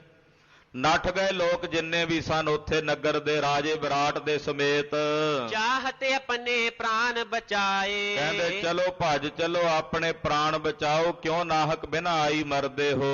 ਆਇਓ ਭੀਮ ਸੈਨ ਰਿਸ ਪਹਾਰੀ। ਉਧਰ ਭੀਮ ਸੈਨ ਉੱਚੀ ਉੱਚੀ ਆਵਾਜ਼ ਵਿੱਚ ਦਹਾੜਦਾ ਤੇ ਦਰਖਤ ਲੈ ਕੇ ਪਿੱਛੇ ਪਿੱਛੇ ਦੌੜਦਾ। ਘੇਰੇ ਸਭ ਹੀ ਜਾਏ ਅਗਾਰੀ। ਜਿਹੜੇ ਅੱਗੋਂ ਜਾ ਕੇ ਉਹਨੇ ਘੇਰ ਲਏ ਕਈ। ਸਹਿਸ ਭਰਾਤ ਕੁਛ ਭਟਨ ਸਮੇਤਾ। ਉਧਰੋਂ ਬਾਕੀ ਤਾਂ ਲੋਕ ਦੌੜ ਗਏ, ਜਿਹੜਾ 100 ਭਰਾ ਸੀ ਕਰੀਚਕ ਦਾ, ਸਿਪਾਹੀਆਂ ਸਮੇਤ, ਕੁਝ ਕੁ ਸਿਪਾਹੀ ਉਹਨਾਂ ਦੇ ਨਾਲ ਸਨ। ਤਬ ਸਨਮੁਖ ਆਏ ਰਣ ਹੇਤਾ। ਉਹ ਕਹਿੰਦੇ ਅਸੀਂ ਤਾਂ ਲੜਾਂਗੇ। ਉਹ ਲੜਨ ਵਾਸਤੇ ਆ ਗਏ, ਭੀਮ ਦੇ ਸਾਹਮਣੇ ਖਲੋ ਗਏ ਲੜਨ ਲਈ। ਹਥਿਆਰਨ ਕੇ ਕਰਹਿ ਪ੍ਰਹਾਰਾ। ਹਥਿਆਰਾਂ ਦੇ ਵਾਰ ਕਰਦੇ ਹਨ। ਮਾਰੋ ਮਾਰੋ ਸਭਿਨ ਪੁਕਾਰਾ। ਸਭ ਕਹਿੰਦੇ ਮਾਰੋ ਮਾਰੋ, ਇਸ ਗੰਧਰਵ ਨੂੰ ਜਾਣ ਨਹੀਂ ਦੇਣਾ ਜਿਉਂਦਾ। ਸਿਓ ਵਿਸ਼ਾਲ ਲਾਲ ਕਰ ਨੈਣਾ। ਉਧਰੋਂ ਭੀਮ ਬੜੇ ਗੁੱਸੇ ਵਿੱਚ, ਅੱਖਾਂ ਲਾਲ ਸੁਰਖ ਨੇ। ਮਾਰ ਬਿਰਖ ਪਠਏ ਜਮ ਐਨਾ। ਉਹ ਜਿਹੜਾ ਦਰਖਤ ਰੱਖਿਆ ਉਹ ਦਰਖਤ ਨਾਲ ਹੀ ਮਾਰ ਮਾਰ ਕੇ ਜ਼ਮੀਨ 'ਚ ਗੱਡੀ ਜਾਂਦਾ ਬਾਕੀ ਕਰੀਚਕ ਦੇ ਭਰਾਵਾਂ ਨੂੰ। ਉਹਦੇ ਸਿਪਾਹੀਆਂ ਨੂੰ ਮਾਰ ਮਾਰ ਕੇ ਜ਼ਮੀਨ ਤੇ ਸੁੱਟੀ ਜਾਂਦਾ ਭੀਮ। ਕਰੀਚਕ ਭਰਾਤ ਸਰਬ ਤਹਿ ਮਾਰੇ। ਕਰੀਚਕ ਦੇ 100 ਭਰਾ ਉਹ ਸਾਰੇ ਹੀ ਉੱਥੇ ਭੀਮ ਨੇ ਮਾਰ ਮੁਕਾਏ। ਕੁਛ ਕਸੁ ਭਟ ਕੋ ਦੀਨ ਸੰਘਾਰੇ। ਕੁਝ ਕੁ ਸਿਪਾਹੀ ਵੀ ਮਾਰੇ ਗਏ। ਬਹੁਰੋ ਗਇਓ ਉਜਾਰ ਮਝਾਰਾ। ਕਹਿੰਦੇ ਏਦਾਂ ਸਾਰਿਆਂ ਨੂੰ ਮਾਰ ਕੇ ਦ੍ਰੋਪਦੀ ਨੂੰ ਬਚਾ ਕੇ ਭੀਮ ਦੁਬਾਰਾ ਫਿਰ ਪਿੱਛੇ ਨੂੰ ਵਾਪਸ ਜੰਗਲ ਨੂੰ ਉਜਾੜ ਨੂੰ ਮੁੜ ਗਿਆ। ਆਪਣੋ ਬੇਖ ਸਰਬ ਤਨ ਧਾਰਾ। ਔਰ ਜਿਹੜਾ ਉਹਦਾ ਪਹਿਲਾ ਸਵਰੂਪ ਸੀ ਰਸੋਈਏ ਵਾਲਾ, ਮੁੜ ਕੇ ਉਹੀ ਧਾਰਨ ਕਰਕੇ ਮਹਿਲ ਵਿੱਚ ਵਾਪਸ ਆ ਗਿਆ। ਤਹਿਨ ਗਏ ਇੱਕ ਕਰੀਚਕ ਹੇਤਾ। ਗਏ ਤਾਂ ਇੱਕ ਕਰੀਚਕ ਨੂੰ ਸਾੜਨ ਵਾਸਤੇ ਸੀ। ਜਰਿਓ ਤਹਾਂ ਛਤ ਭਰਾਤ ਸਮੇਤਾ। ਤੇ ਕਰੀਚਕ ਆਪਣੇ 100 ਭਰਾਵਾਂ ਸਮੇਤ ਉੱਥੇ ਸੜ ਮੋਇਆ। ਪ੍ਰਕਾਰ ਇਹ ਤੋ ਪ੍ਰਸੰਗਾ। ਇਹ ਸੀ ਪ੍ਰਸੰਗ ਕਿ ਕਿਵੇਂ ਪਾਂਡਵਾਂ ਨੂੰ ਰੋਣਾ ਪਿਆ ਜਿਨ੍ਹਾਂ ਦੀ ਹਜ਼ੂਰੀ ਵਿੱਚ ਭਗਵਾਨ ਕ੍ਰਿਸ਼ਨ ਜੀ ਰਹਿੰਦੇ ਸਨ। ਸਰੋਤਾ ਸੁਨਹੁ ਹਿਰਦੈ ਸ ਉਮੰਗਾ। ਇਹ ਸਰੋਤਾ ਜਨੋ ਮਹਾਂ ਕਵੀ ਭਾਈ ਸੰਤੋਖ ਸਿੰਘ ਜੀ ਕਥਾ ਸੁਣਾ ਰਹੇ ਨੇ। ਕਹਿੰਦੇ ਇਹ ਸਰੋਤਾ ਜਨੋ ਮੰਗ ਸਾਹਿਤ ਕਥਾ ਸੁਣੋ, ਇਸ ਸ਼ਬਦ ਦੀ ਵਿਆਖਿਆ ਸੁਣੋ। ਤੇ ਸਮਰੱਥ ਸਰਬ ਬਿਦ ਜੋਈ। ਕਹਿੰਦੇ ਜਿਹੜੇ ਪਾਂਡਵ ਸਰਬ ਪ੍ਰਕਾਰ ਕਰਕੇ ਸਮਰੱਥ ਸੀ, ਬਲੀ ਸੀ, ਇਹੋ ਜੇ ਸਮਰੱਥ ਸਨ। ਕਏ ਕੂਚ ਕਰ ਰਹਿਓ ਨਾ ਕੋਈ। ਉਹ ਵੀ ਇਹ ਸੰਸਾਰ ਤੋਂ ਕੂਚ ਕਰ ਗਏ, ਸੰਸਾਰ ਵਿੱਚ ਥਿਰ ਨਹੀਂ ਰਹੇ। ਜਿਨ ਕੋ ਗਿਆਨ ਪਇਓ ਔਰ ਮਾਹੀ। ਮਹਾਰਾਜ ਜੀ ਦੇ ਬਚਨ ਨੇ, ਜਿਨ੍ਹਾਂ ਦੇ ਹਿਰਦਿਆਂ 'ਚ ਗਿਆਨ ਹੈ, ਜਿਹੜੇ ਆਪਣੇ ਹਿਰਦੇ 'ਚ ਤਤਵ ਗਿਆਨ ਨੂੰ ਪ੍ਰਾਪਤ ਕਰ ਲੈਂਦੇ ਹਨ, ਸਦਾ ਸੁਖੀ ਤਿਨ ਕੋ ਦੁਖ ਨਾਹੀ। ਉਹ ਸਦਾ ਹੀ ਸੁਖੀ ਰਹਿੰਦੇ ਨੇ, ਉਹਨਾਂ ਨੂੰ ਕਦੇ ਕਿਸੇ ਪ੍ਰਕਾਰ ਦਾ ਦੁੱਖ ਨਹੀਂ ਵਿਆਪਦਾ। ਅੱਗੇ ਬਚਨ ਆਉਂਦਾ ਮਹਾਰਾਜ ਜੀ ਦਾ, ਰੋਵੈ ਜਨਮੇਜਾ ਖੋਏ ਗਿਆ। ਜਨਮੇਜਾ ਕਿਵੇਂ ਰੋਇਆ ਰਾਜੇ, ਜਨਮੇਜੇ ਦਾ ਪ੍ਰਸੰਗ ਆਉਂਦਾ ਹੈ। ਉਹ ਬਚਨ ਸੁਣਾਉਂਦੇ, ਉਹਦੀ ਵਿਆਖਿਆ ਕਰਦੇ ਅਗਲਾ ਅਧਿਆਇ ਆਰੰਭਦੇ ਹਨ। ਤੋਹਰਾ ਬ੍ਰਹਮ ਗਿਆਨ ਜਿਨ ਕੇ ਹਿਰਦੈ ਜਾਣਿਓ ਸਹਿਜ ਸਰੂਪ। ਮਹਾਕਵੀ ਜੀ ਨਵਾਂ ਅਧਿਆਇ ਪਰ ਆਰੰਭ ਕਰਦੇ, ਇਸ ਕਰਕੇ ਮੰਗਲਾਚਰਨ ਕਰਦੇ ਨੇ। ਮਹਾਂਪੁਰਸ਼ਾਂ ਸੰਤਾਂ ਦਾ ਮੰਗਲ ਕਰਦੇ ਆ, ਜਿਹੜੇ ਗਿਆਨਵਾਨ ਗਿਆਨੀ ਨੇ ਉਹਨਾਂ ਦਾ ਮੰਗਲ ਕਰਦੇ ਹਨ। ਕਹਿੰਦੇ ਬ੍ਰਹਮ ਗਿਆਨ ਜਿਨ ਕੇ ਹਿਰਦੈ, ਜਿਨ੍ਹਾਂ ਦੇ ਹਿਰਦਿਆਂ 'ਚ ਬ੍ਰਹਮ ਦਾ ਗਿਆਨ ਹੈ, ਜਿਨ੍ਹਾਂ ਦੇ ਹਿਰਦਿਆਂ 'ਚ ਬ੍ਰਹਮ ਦਾ ਸਾਖਸ਼ਾਤਕਾਰ ਹੈ, ਐਸੇ ਜਿਹੜੇ ਬ੍ਰਹਮ ਗਿਆਨੀ ਨੇ, ਜਾਣਿਓ ਸਹਿਜ ਸਰੂਪ, ਜਿਨ੍ਹਾਂ ਨੇ ਆਪਣੇ ਸਹਿਜ ਸਵਰੂਪ ਨੂੰ ਜਾਣ ਲਿਆ ਹੈ ਕਿ ਸਾਡਾ ਸਵਰੂਪ ਕੀ ਹੈ। ਆਪਣੇ ਨਿਜ ਸਵਰੂਪ ਨੂੰ ਜਿਨ੍ਹਾਂ ਮਹਾਂਪੁਰਸ਼ਾਂ ਨੇ ਜਾਣ ਲਿਆ, ਜਿਨ੍ਹਾਂ ਬ੍ਰਹਮ ਗਿਆਨੀਆਂ ਦੇ ਹਿਰਦਿਆਂ 'ਚ ਬ੍ਰਹਮ ਦਾ ਸਾਖਸ਼ਾਤਕਾਰ ਹੋ ਗਿਆ, ਐਸੇ ਸਹਿਜ ਸਰੂਪ 'ਚ ਟਿਕੇ ਹੋਏ ਮਹਾਂਪੁਰਸ਼ ਬ੍ਰਹਮ ਗਿਆਨੀ ਧੰਨ ਬਾਬਾ ਬੁੱਢਾ ਸਾਹਿਬ ਜੀ ਜੈਸੇ, ਭਾਈ ਸਾਹਿਬ ਭਾਈ ਗੁਰਦਾਸ ਸਾਹਿਬ ਜੀ ਜੈਸੇ, ਭਾਈ ਸਾਹਿਬ ਭਾਈ ਸਾਲੋ ਜੀ, ਭਾਈ ਭਗਤੂ ਜੀ ਜੈਸੇ ਮਹਾਂਪੁਰਸ਼, ਭਾਈ ਸਾਹਿਬ ਭਾਈ ਦਇਆ ਸਿੰਘ ਸਾਹਿਬ ਜੈਸੇ ਮਹਾਤਮਾ, ਭਾਈ ਧਰਮ ਸਿੰਘ ਜੀ ਜੈਸੇ, ਮਾਨ ਸਿੰਘ ਜੀ ਜੈਸੇ, ਭਾਈ ਸਾਹਿਬ ਭਾਈ ਕਨਈਆ ਸਾਹਿਬ ਜੀ ਵਰਗੀਆਂ ਮਹਾਨ ਗੁਰਮੁਖ ਰੂਹਾਂ, ਐਸੇ ਜਿਹੜੇ ਬ੍ਰਹਮ ਗਿਆਨੀ ਹਨ, ਤਿਨਕੇ ਪਦ ਪਰ ਬੰਦਨਾ ਉਚਰੋ ਕਥਾ ਅਨੂਪ। ਉਹਨਾਂ ਸਮੂਹ ਬ੍ਰਹਮ ਗਿਆਨੀਆਂ ਦੇ ਚਰਨਾਂ ਤੇ ਬੰਦਨਾ ਕਰਕੇ, ਨਮਸਕਾਰ ਕਰਕੇ ਮਹਾਕਵੀ ਜੀ ਕਹਿੰਦੇ ਮੈਂ ਸਤਿਗੁਰਾਂ ਦੀ ਇੱਕ ਕਲਿਆਣਕਾਰੀ ਕਥਾ ਸੁਣਾਉਂਦਾ ਹਾਂ। ਉਹਨਾਂ ਸਮੂਹ ਬ੍ਰਹਮ ਗਿਆਨੀਆਂ ਦੇ ਚਰਨਾਂ ਵਿੱਚ ਵੰਦਨਾ ਕਰਕੇ, ਨਮਸਕਾਰ ਕਰਕੇ, ਗੁਰੂ ਨਾਨਕ ਸਾਹਿਬ ਤੋਂ ਲੈ ਕੇ ਹੁਣ ਤਾਈਂ ਕਿਤਨੇ ਮਹਾਂਪੁਰਸ਼ ਹੋਏ, ਸਤਿਗੁਰਾਂ ਦੇ ਪੰਥ ਵਿੱਚ ਕਿਤਨੇ ਕਿਤਨੇ ਬ੍ਰਹਮ ਗਿਆਨੀ ਮਹਾਤਮਾ ਹੋਏ। ਬਾਬਾ ਵੀਰ ਸਿੰਘ ਜੀ ਜੈਸੇ ਨੌਰੰਗਾਬਾਦ ਵਾਲੇ ਮਹਾਂਪੁਰਸ਼, ਬਾਬਾ ਮਹਾਰਾਜ ਸਿੰਘ ਜੀ ਜੈਸੇ ਆਤਮ ਗਿਆਨੀ ਮਹਾਂਪੁਰਸ਼, ਕਿਤਨੇ ਬ੍ਰਹਮ ਗਿਆਨੀ ਖਾਲਸਾ ਜੀ, ਅੰਤੀ ਕੋਈ ਨਹੀਂ, ਗਿਣਤੀ ਕੋਈ ਨਹੀਂ। ਗੁਰੂ ਅਮਰਦਾਸ ਸਾਹਿਬ ਦੇ ਸਮੇਂ ਇੱਕੋ ਨਗਰ ਡੱਲੇ ਪਿੰਡ 'ਚ 72 ਬ੍ਰਹਮ ਗਿਆਨੀ ਰਹਿੰਦੇ ਆ, 72। ਭਾਈ ਸਾਹਿਬ ਭਾਈ ਪਾਰੋ ਜੀ ਜੈਸੇ ਮਹਾਂਪੁਰਸ਼, ਜਦੋਂ ਉਹਨਾਂ ਮਹਾਂਪੁਰਸ਼ਾਂ ਦਾ ਨਾਂ ਲਈਏ ਰਸਨਾ ਪਵਿੱਤਰ ਹੁੰਦੀ, ਐਸੇ ਬ੍ਰਹਮ ਗਿਆਨੀ। ਮਹਾਕਵੀ ਜੀ ਕਹਿੰਦੇ ਉਹਨਾਂ ਸਾਰਿਆਂ ਨੂੰ ਮੇਰੀ ਵੰਦਨਾ ਹੈ, ਉਹਨਾਂ ਸਾਰਿਆਂ ਨੂੰ ਮੇਰੀ ਨਮਸਕਾਰ ਹੈ। ਸੰਤ ਬਾਬਾ ਸੁੰਦਰ ਸਿੰਘ ਜੀ ਪਿੰਡਰਾਂ ਵਾਲੇ ਮਹਾਂਪੁਰਸ਼, ਆਤਮ ਗਿਆਨੀ ਬ੍ਰਹਮ ਗਿਆਨੀ ਮਹਾਂਪੁਰਸ਼ ਹਨ। ਸੰਤ ਅਤਰ ਸਿੰਘ ਜੀ ਜੈਸੇ ਮਹਾਤਮਾ, ਸੰਤ ਗਿਆਨੀ ਗੁਰਬਚਨ ਸਿੰਘ ਜੀ ਜੈਸੇ ਆਤਮ ਗਿਆਨੀ ਬ੍ਰਹਮ ਗਿਆਨੀ ਮਹਾਂਪੁਰਸ਼, ਕਿਤਨੇ ਹੀ ਹਨ ਗੁਰੂ ਖਾਲਸਾ ਜੀ।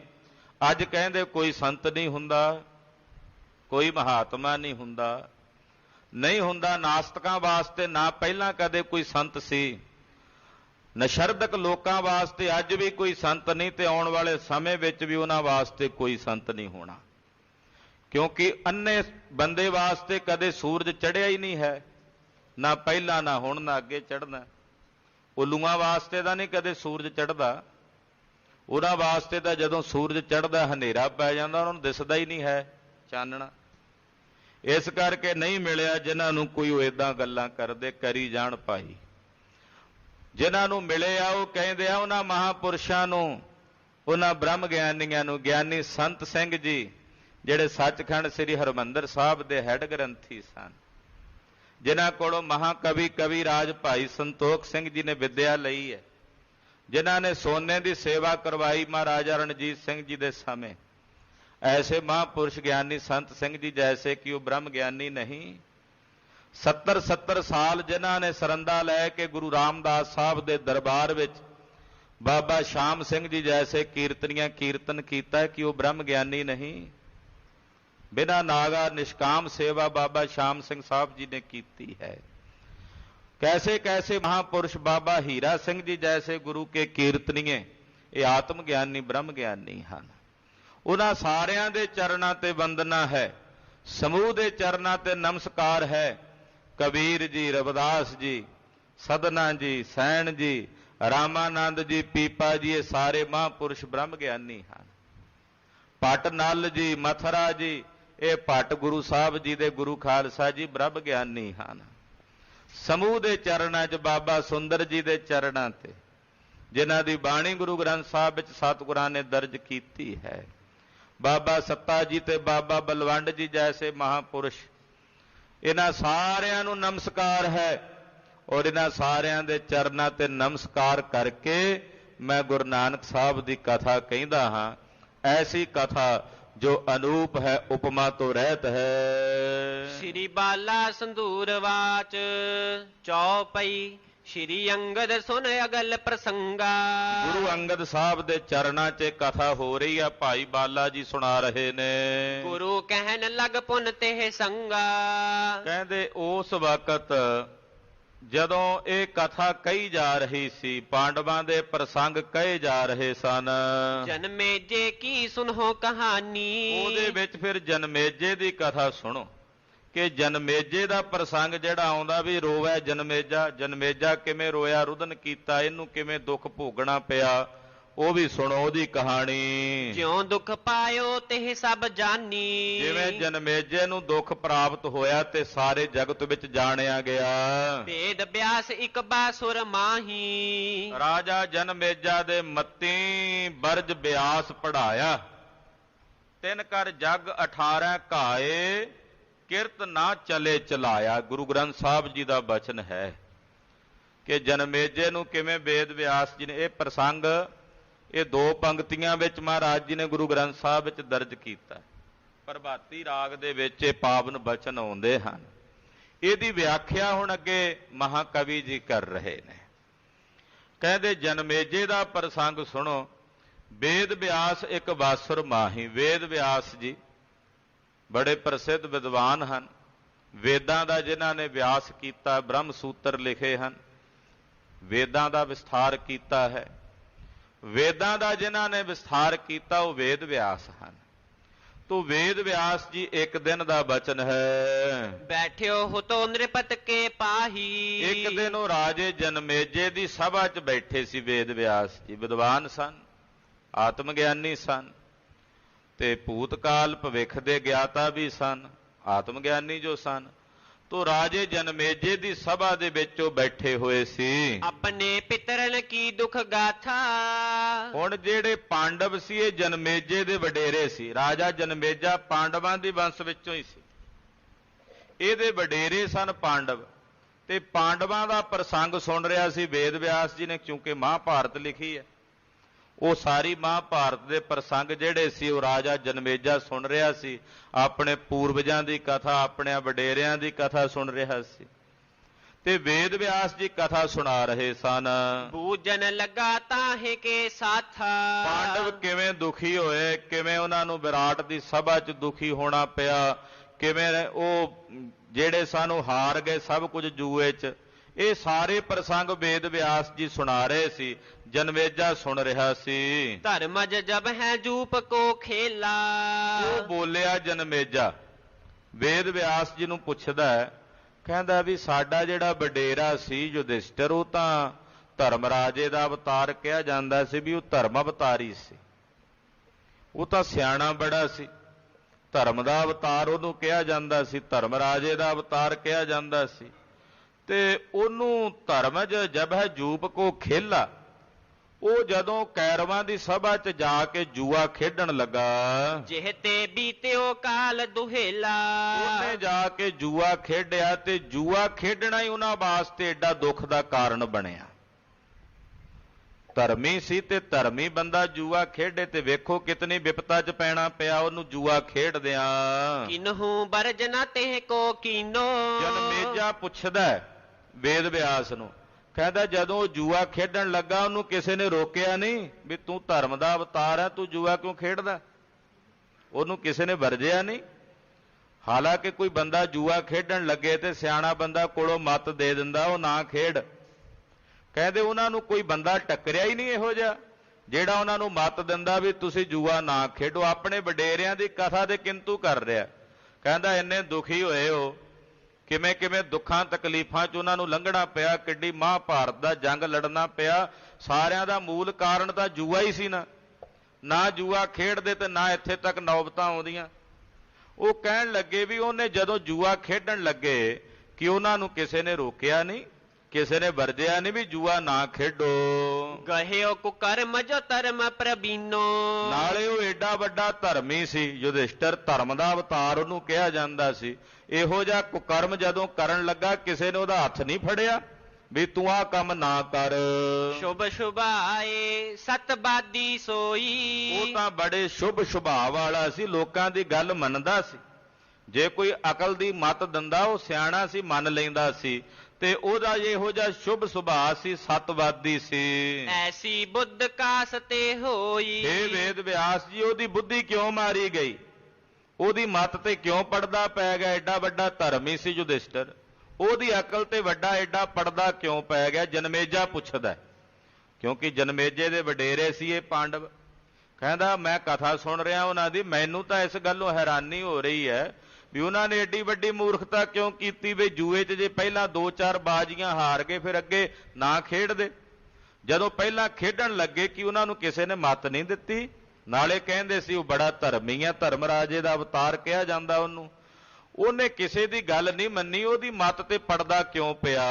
ਭਨੈ ਬਿਆਸ ਜਨਮੇਜਾ ਸੁਣੀਏ। ਜਨਮੇਜੇ ਨੂੰ ਸੰਬੋਧਨ ਕਰਕੇ ਵੇਦ ਵਿਆਸ ਜੀ ਬੋਲੇ, ਕਹਿੰਦੇ ਰਾਜਾ ਜਨਮੇਜਾ ਸੁਣ, ਈਸ਼ਵਰ ਨੇਤ ਅਵਸ਼ਯ ਹੈ ਗੁਨੀਏ। ਜਿਹੜੀ ਈਸ਼ਵਰ ਦੀ ਹੋਣੀ ਆ ਉਹ ਅਵਸ਼ ਵਰਤ ਕੇ ਰਹਿੰਦੀ ਹੈ ਜਨਮੇਜਾ, ਉਹਨੂੰ ਕੋਈ ਰੋਕ ਨਹੀਂ ਸਕਦਾ।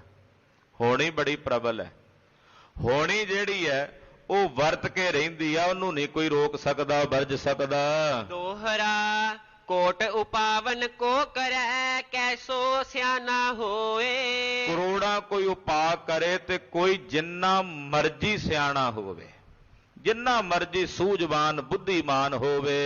ਤਾਰੀ ਟਰਤ ਨ ਕਿਸੂ ਤੇ ਹੋਨਹਾਰ ਸੋ ਹੋਏ। ਜਦੋਂ ਹੋਣੀ ਵਰਤਣੀ ਹੁੰਦੀ ਹੈ ਫਿਰ ਉਹ ਕਿਸੇ ਦੇ ਟਾਲਿਆਂ ਟਲਦੀ ਨਹੀਂ, ਉਹ ਹੋ ਕੇ ਹੀ ਰਹਿੰਦੀ ਹੈ। ਜਿੰਨਾ ਮਰਜੀ ਕੋਈ ਸਿਆਣਾ ਹੋਵੇ, ਲੱਖ ਯਤਨ ਕਰੇ, ਉਪਾਅ ਕਰੇ ਕਿ ਇਸ ਹੋਣੀ ਨੂੰ ਮੈਂ ਨਾ ਵਰਤਣ ਦਿਆਂ, ਫਿਰ ਉਹ ਕਿਸੇ ਦੇ ਟਾਲਿਆਂ ਨਹੀਂ ਟਲਦੀ। ਰਾਜਾ ਜਨਮੇਜਾ ਇਹ ਹੋਣੀ ਹੈ ਹੀ ਇਹੋ ਜੀ ਪ੍ਰਬਲ। ਹੋਣੀ ਨੇ ਬਾਬਾ ਦੀਪ ਸਿੰਘ ਸਾਹਿਬ ਦਾ ਰਾਹ ਰੋਕ ਲਿਆ, ਕਹਿੰਦੀ ਮੈਂ ਆ ਗਈ ਆ, ਮੈਂ ਨਹੀਂ ਤੈਨੂੰ ਪਹੁੰਚਣ ਦੇਣਾ ਹੁਣ ਉੱਥੇ ਤਾਈਂ, ਮੈਂ ਹੋਣੀ ਆ। ਬਾਬਾ ਦੀਪ ਸਿੰਘ ਸਾਹਿਬ ਜੀ ਕਹਿਣ ਲੱਗੇ ਤੂੰ ਹੋਣੀ ਐ, ਤੂੰ ਆਪਣਾ ਕੰਮ ਕਰ, ਮੇਰੇ ਗੁਰੂ ਦੇ ਚਰਨਾਂ ਤੇ ਭਰੋਸਾ ਵੀ ਮੇਰਾ ਕਾਰਜ ਮੇਰੇ ਗੁਰੂ ਨੇ ਕਰਨਾ। ਹੋਣੀ ਵਰਤੀ, ਸਾਂਝੇ ਵਾਰ ਹੋਏ, ਸੀਸ ਲੈ ਕੇ ਧੜ ਤੋਂ ਬਾਬਾ ਦੀਪ ਸਿੰਘ ਸਾਹਿਬ ਦਾ ਭੂਏ ਡਿੱਗ ਪਿਆ। ਉਸੇ ਸੀਸ ਨੂੰ ਤਲੀ ਤੇ ਚੁੱਕਦੇ ਐ ਤੇ ਖੰਡਾ ਲੈ ਕੇ 3 ਤੋਂ 4 ਕੋਹ ਦਾ ਪੰਧ ਸ੍ਰੀ ਅੰਮ੍ਰਿਤਸਰ ਸਾਹਿਬ ਤੱਕ ਬਿਨਾਂ ਸਿਰ ਤੋਂ ਲੜਦਿਆਂ ਹੋਇਆਂ ਗੁਰੂ ਰਾਮਦਾਸ ਸਾਹਿਬ ਦੇ ਚਰਨਾਂ 'ਚ ਪਹੁੰਚਦਿਆਂ ਹੋਣੀ ਵੀ ਉਹਨਾਂ ਦਾ ਕੁਝ ਵਿਗਾੜ ਨਹੀਂ ਸਕੀ। ਸਤਿ ਸ੍ਰੀ ਅਕਾਲ। ਗੁਰੂ ਕਾ ਸਿੱਖ ਜਦੋਂ ਗੁਰੂ ਤੇ ਭਰੋਸਾ ਰੱਖ ਲੈਂਦਾ, ਗੁਰੂ ਤੇ ਟੇਕ ਰੱਖ ਲੈਂਦਾ ਕਿ ਸਤਿਗੁਰੂ ਤੁਸੀਂ ਮੇਰੀ ਕਿਰਪਾ ਕਰਕੇ ਪੱਤ ਰੱਖਣੀ ਹੈ, ਤੁਹਾਡੇ ਚਰਨਾਂ ਵਿੱਚ ਮੇਰੀ ਅਰਦਾਸ ਹੈ, ਤੇ ਫਿਰ ਗੁਰੂ ਸਾਹਿਬ ਜੀ ਦੀ ਪੱਤ ਹੋ ਜਾਂਦੀ ਆ। ਹੋਣੀ ਪ੍ਰਬਲ ਬਹੁਤ ਹੈ। ਰਾਜੇ ਜਨਮੇਜੇ ਨੂੰ ਕਹਿੰਦਾ ਬਿਆਸ, ਕਹਿਣ ਲੱਗਾ ਜਨਮੇਜਾ ਇਹ ਹੋਣੀ ਬੜੀ ਪ੍ਰਬਲ ਹੈ, ਜਿੰਨਾ ਮਰਜੀ ਕੋਈ ਸਿਆਣਾ ਹੋਵੇ, ਅਕਲਮੰਦ ਹੋਵੇ, ਜਦੋਂ ਕਿਸੇ ਤੇ ਵਰਤਣੀ ਹੈ ਨੇ ਵਰਤੀ ਜਾਣਾ, ਫਿਰ ਇਹਨੂੰ ਕੋਈ ਰੋਕ ਨਹੀਂ ਸਕਦਾ। ਹਾਂਜੀ। ਚੌਪਈ ਕਹਿ ਜਨਮੇਜਾ ਸੁਨ ਮਨ ਰਾਈ। ਰਾਜਾ ਜਨਮੇਜਾ ਫਿਰ ਬੋਲਿਆ, ਕਹਿਣ ਲੱਗਾ ਵੇਦ ਵਿਆਸ ਜੀ ਸੁਣੋ, ਆਗੇ ਸੁਧ ਕੋ ਦੇਹ ਬਤਾਈ। ਕਹਿੰਦਾ ਜੇ ਕੋਈ ਪਹਿਲਾਂ ਬੰਦਾ ਖਬਰ ਦੇ ਦੇਵੇ ਵੀ ਭਈ ਅੱਗੇ ਤੇਰੇ ਲਈ ਆਹ ਦੁਖਦਾਈ ਸਮਾਂ, ਤੂੰ ਇਸ ਚੀਜ਼ ਤੋਂ ਬਚ ਕੇ ਰਹੀਂ। ਜੇ ਪਹਿਲਾਂ ਕੋਈ ਬੰਦਾ ਦੱਸ ਦੇਵੇ, ਭਵਿੱਖ ਦੱਸ ਦੇਵੇ, ਹੋਨਹਾਰ ਹੋਵੇ ਤਬ ਕੈਸੇ। ਫਿਰ ਹੋਣੀ ਕਿਵੇਂ ਵਰਤੇਗੀ ਜੇ ਪਤਾ ਹੋਵੇ ਵੀ ਕੱਲ ਆਹ ਕੰਮ ਹੋਣਾ, ਫਿਰ ਉਧਰ ਜਾਵੇ ਹੀ ਨਾ ਬੰਦਾ, ਕਰੇ ਹੀ ਨਾ ਉਹ ਕੰਮ। ਕਹਿੰਦਾ ਜੇ ਪਤਾ ਲੱਗ ਜੇ ਬੰਦੇ ਨੂੰ ਹੋਣੀ ਭਵਿੱਖ ਦਾ ਵੀ ਵਰਤਣੀ ਹੈ, ਤੇ ਜੇ ਬੰਦਾ ਪਹਿਲਾਂ ਹੀ ਸੁਚੇਤ ਹੋ ਜੇ ਤੇ ਫਿਰ ਕਿਵੇਂ ਹੋਣੀ ਵਰਤੇਗੀ। ਅਣਜਾਣਤ ਹੋਵੇ ਜੈਸੇ ਤੈਸੇ। ਤੇ ਜੇ ਬੰਦਾ ਅਣਜਾਣ ਹੋਵੇ ਫਿਰ ਤਾਂ ਉਹਦੇ ਨਾਲ ਵਰਤ ਗਈ, ਪਰ ਜੇ ਬੰਦੇ ਨੂੰ ਪਤਾ ਹੋਵੇ ਫਿਰ ਕਿਵੇਂ ਵਰਤੇਗੀ, ਫਿਰ ਤਾਂ ਨਹੀਂ ਵਰਤ ਸਕਦੀ। ਪਿਆਸ ਕਹੈ ਤੁਮਰੀ ਸੁਧ ਜੋਊ। ਕਹਿੰਦੇ ਜਨਮੇਜੇ ਫਿਰ ਤੇਰੀ ਇੱਥੇ ਜਿਹੜੀ ਹੋਣੀ ਵਰਤਣੀ ਆ ਤੈਨੂੰ ਦੱਸ ਦਿੰਨੇ ਆ, ਤੂੰ ਜੇ ਉਸ ਹੋਣੀ ਨੂੰ ਟਾਲ ਸਕਦਾ ਤੇ ਵੇਖ ਲੈ ਟਾਲ ਕੇ ਜੇ ਟਲਦੀ ਆ ਤਾਂ ਫਿਰ। ਵੇਦ ਵਿਆਸ ਜੀ ਕਹਿੰਦੇ ਮੈਂ ਦੱਸ ਦਿੰਨਾ ਤੇਰੇ ਨਾਲ ਜਿਹੜੀ ਵਰਤਣੀ ਆ, ਤੇਰੇ ਕੋਲੋਂ ਟਲੇ ਤੇ ਤੂੰ ਟਾਲ ਕੇ ਵੇਖ ਲਈ। ਹਾਂਜੀ। ਪੂਰਬ ਕਹੋ ਲੈ ਹੋ ਸੁਨ ਸੋਊ। ਸੁਣ ਮੈਂ ਤੈਨੂੰ ਦੱਸ ਦਿੰਨਾ ਜੋ ਤੇਰੇ ਨਾਲ ਹੋਣਾ ਆਉਣ ਵਾਲੇ ਸਮੇਂ 'ਚ, ਜੇ ਤੂੰ ਰੋਕ ਸਕਦਾ ਉਹਨੂੰ ਤਾਂ ਰੋਕ ਲੈ। ਏਕ ਤੁਰੰਗਨ ਤੁਮ ਟਿਗ ਆਵੈ। ਸੁਣ ਆਉਣ ਵਾਲੇ ਸਮੇਂ ਵਿੱਚ ਤੇਰੇ ਕੋਲ ਇੱਕ ਘੋੜੀ ਆਵੇਗੀ ਬੜੀ ਸੁੰਦਰ, ਲੇਹੋ ਮੋਲ ਨਿਜ ਤਾਮ ਰਖਾਵੈ। ਤੂੰ ਘੋੜੀ ਮੁੱਲ ਖਰੀਦ ਕੇ ਆਪਣੇ ਕੋਲ ਰੱਖੇਗਾ, ਹਵੈ ਅਰੂਢ ਬਨ ਜਾਹੇ ਅਖੇਰਾ। ਇੱਕ ਦਿਨ ਤੂੰ ਉਸ ਘੋੜੀ ਤੇ ਸਵਾਰ ਹੋ ਕੇ ਸ਼ਿਕਾਰ ਖੇਡਣ ਜਾਵੇਂਗਾ। ਵੇਦ ਵਿਆਸ ਕੱਲੀ ਕੱਲੀ ਗੱਲ ਦੱਸਣ ਲੱਗੇ ਵੀ ਆਹ ਕੁਝ ਹੋਵੇਗਾ ਤੇਰੇ ਨਾਲ, ਤੈਨੂੰ ਮੈਂ ਪਹਿਲਾਂ ਦੱਸ ਦੇਣ ਲੱਗਾ, ਤੂੰ ਨਾ ਕਰੀ, ਵੇਖ ਲੈਨੇ ਆ ਵੀ ਤੂੰ ਕਰਦਾ ਕਿ ਨਹੀਂ ਕਰਦਾ, ਤੂੰ ਰੋਕ ਲਈ। ਤੂੰ ਉਸ ਘੋੜੀ ਤੇ ਸਵਾਰ ਹੋ ਕੇ ਬਨ ਚ ਜਾਵੇਂਗਾ। ਦੱਖਣ ਦਿਸ਼ਾ ਕਰੈ ਨਿਜ ਫੇਰਾ।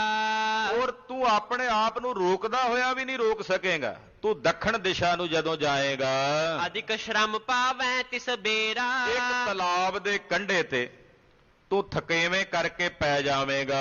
ਤਟ ਸਰਵਰ ਤੂੰ ਕਰ ਹੈ ਡੇਰਾ। ਇੱਕ ਦਰਖਤ ਦੇ ਛਾਂ ਥੱਲੇ ਤੂੰ ਬੈਠੇਗਾ, ਲਾਗੇ ਸਰੋਵਰ ਹੋਵੇਗਾ, ਇੱਕ ਤਲਾਬ ਹੋਵੇਗਾ।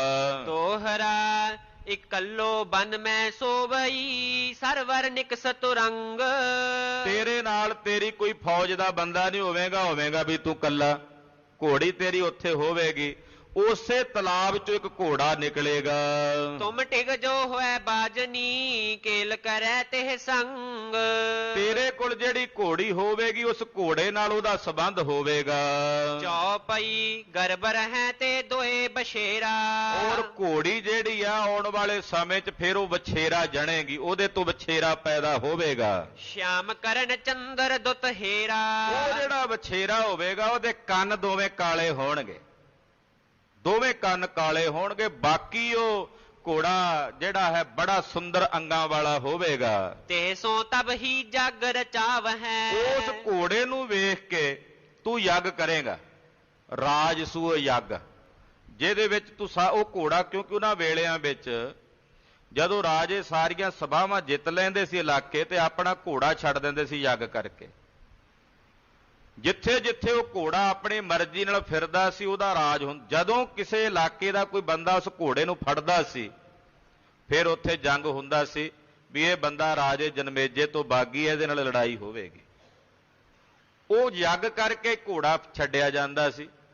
ਵੇਦ ਵਿਆਸ ਜੀ ਕਹਿੰਦੇ ਉਹ ਘੋੜਾ ਇੰਨਾ ਸੁੰਦਰ ਵੀ ਉਹਦੇ ਕੰਨ ਦੋ ਕਾਲੇ ਹੋਣਗੇ।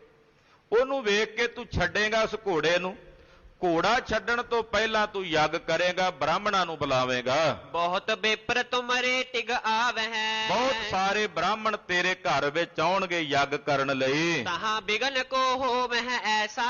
ਉੱਥੇ ਕੋਈ ਐਸਾ ਬਿਗਨ ਹੋਵੇਗਾ, ਕੋਈ ਇਹੋ ਜੀ ਸਮੱਸਿਆ ਹੋਵੇਗੀ, ਮਹਾ ਪਾਪ ਲਾਗੈ ਤੁਝ ਜੈਸਾ।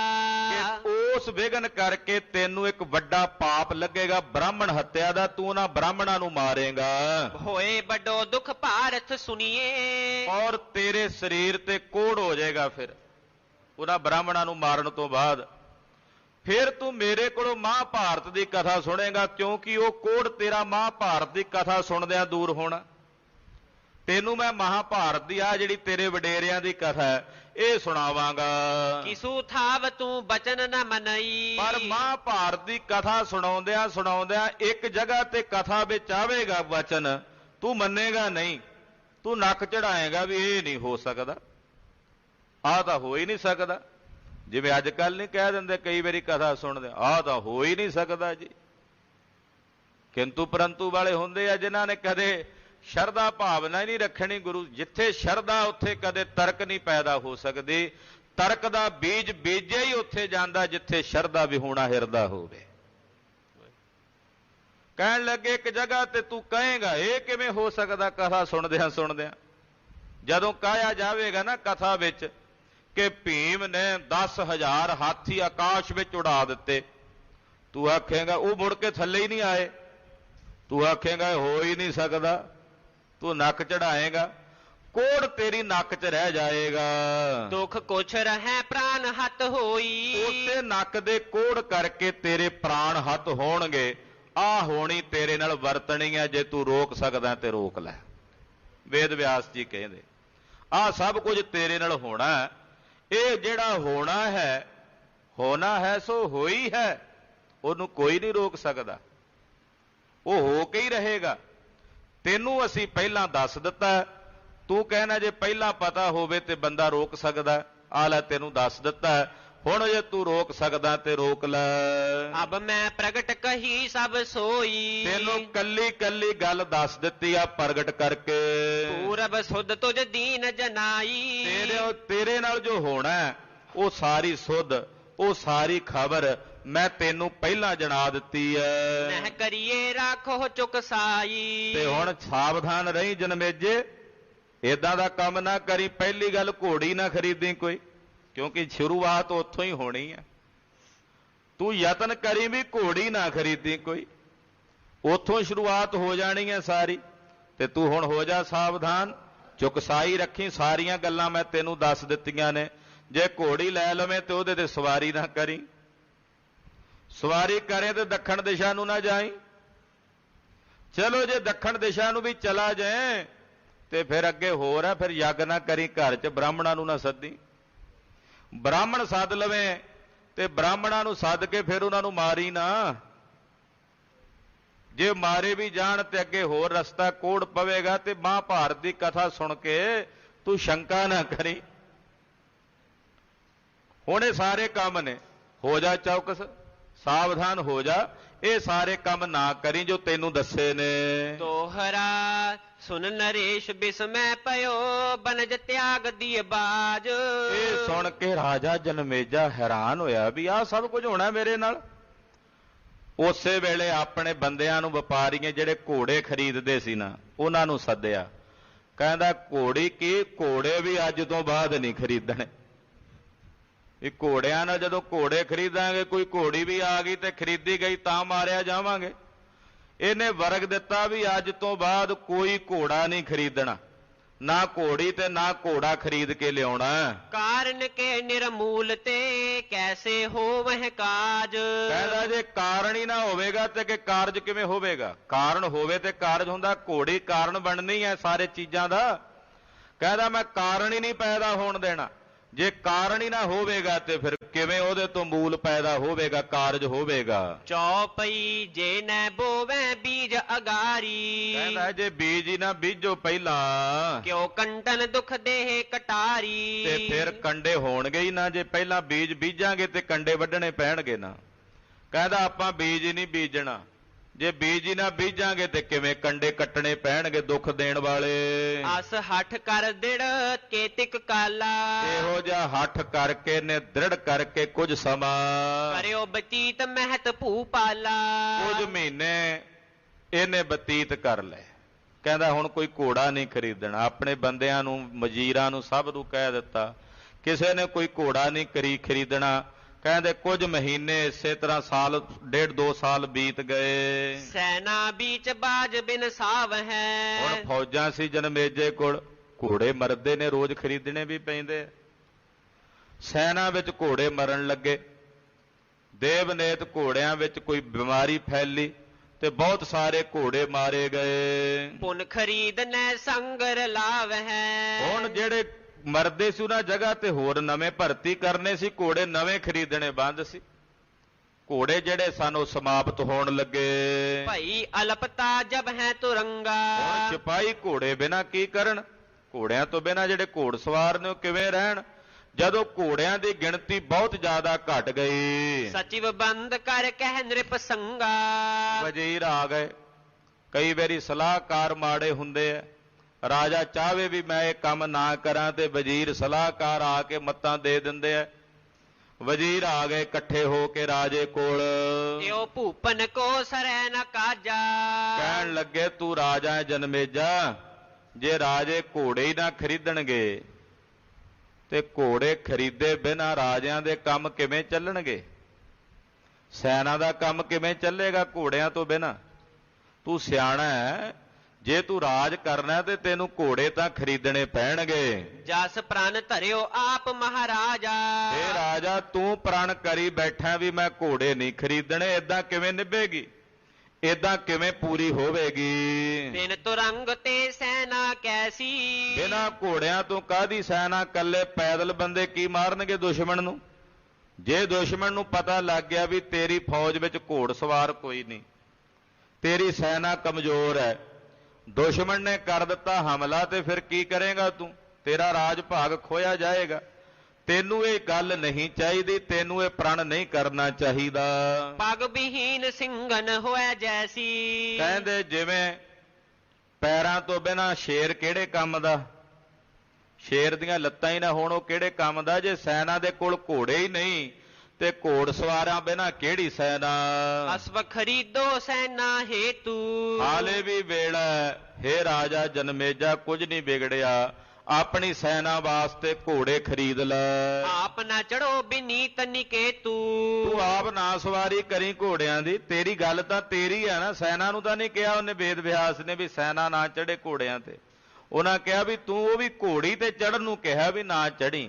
ਘੋੜੇ ਤੋਂ ਤੈਨੂੰ ਵੀ ਨਹੀਂ ਰੋਕਿਆ ਉਹਨੇ, ਤੇ ਤੂੰ ਨਾ ਚੜੀ ਜੇ ਮੰਨ ਲੈ ਤੇਰੇ ਮਨ ਵਿੱਚ ਇਹ ਭਰਮ ਹੈ। ਦੇਸ਼ਨ ਦੇਸ਼ ਸੁਦਾਗਰ ਆਵਹਿ।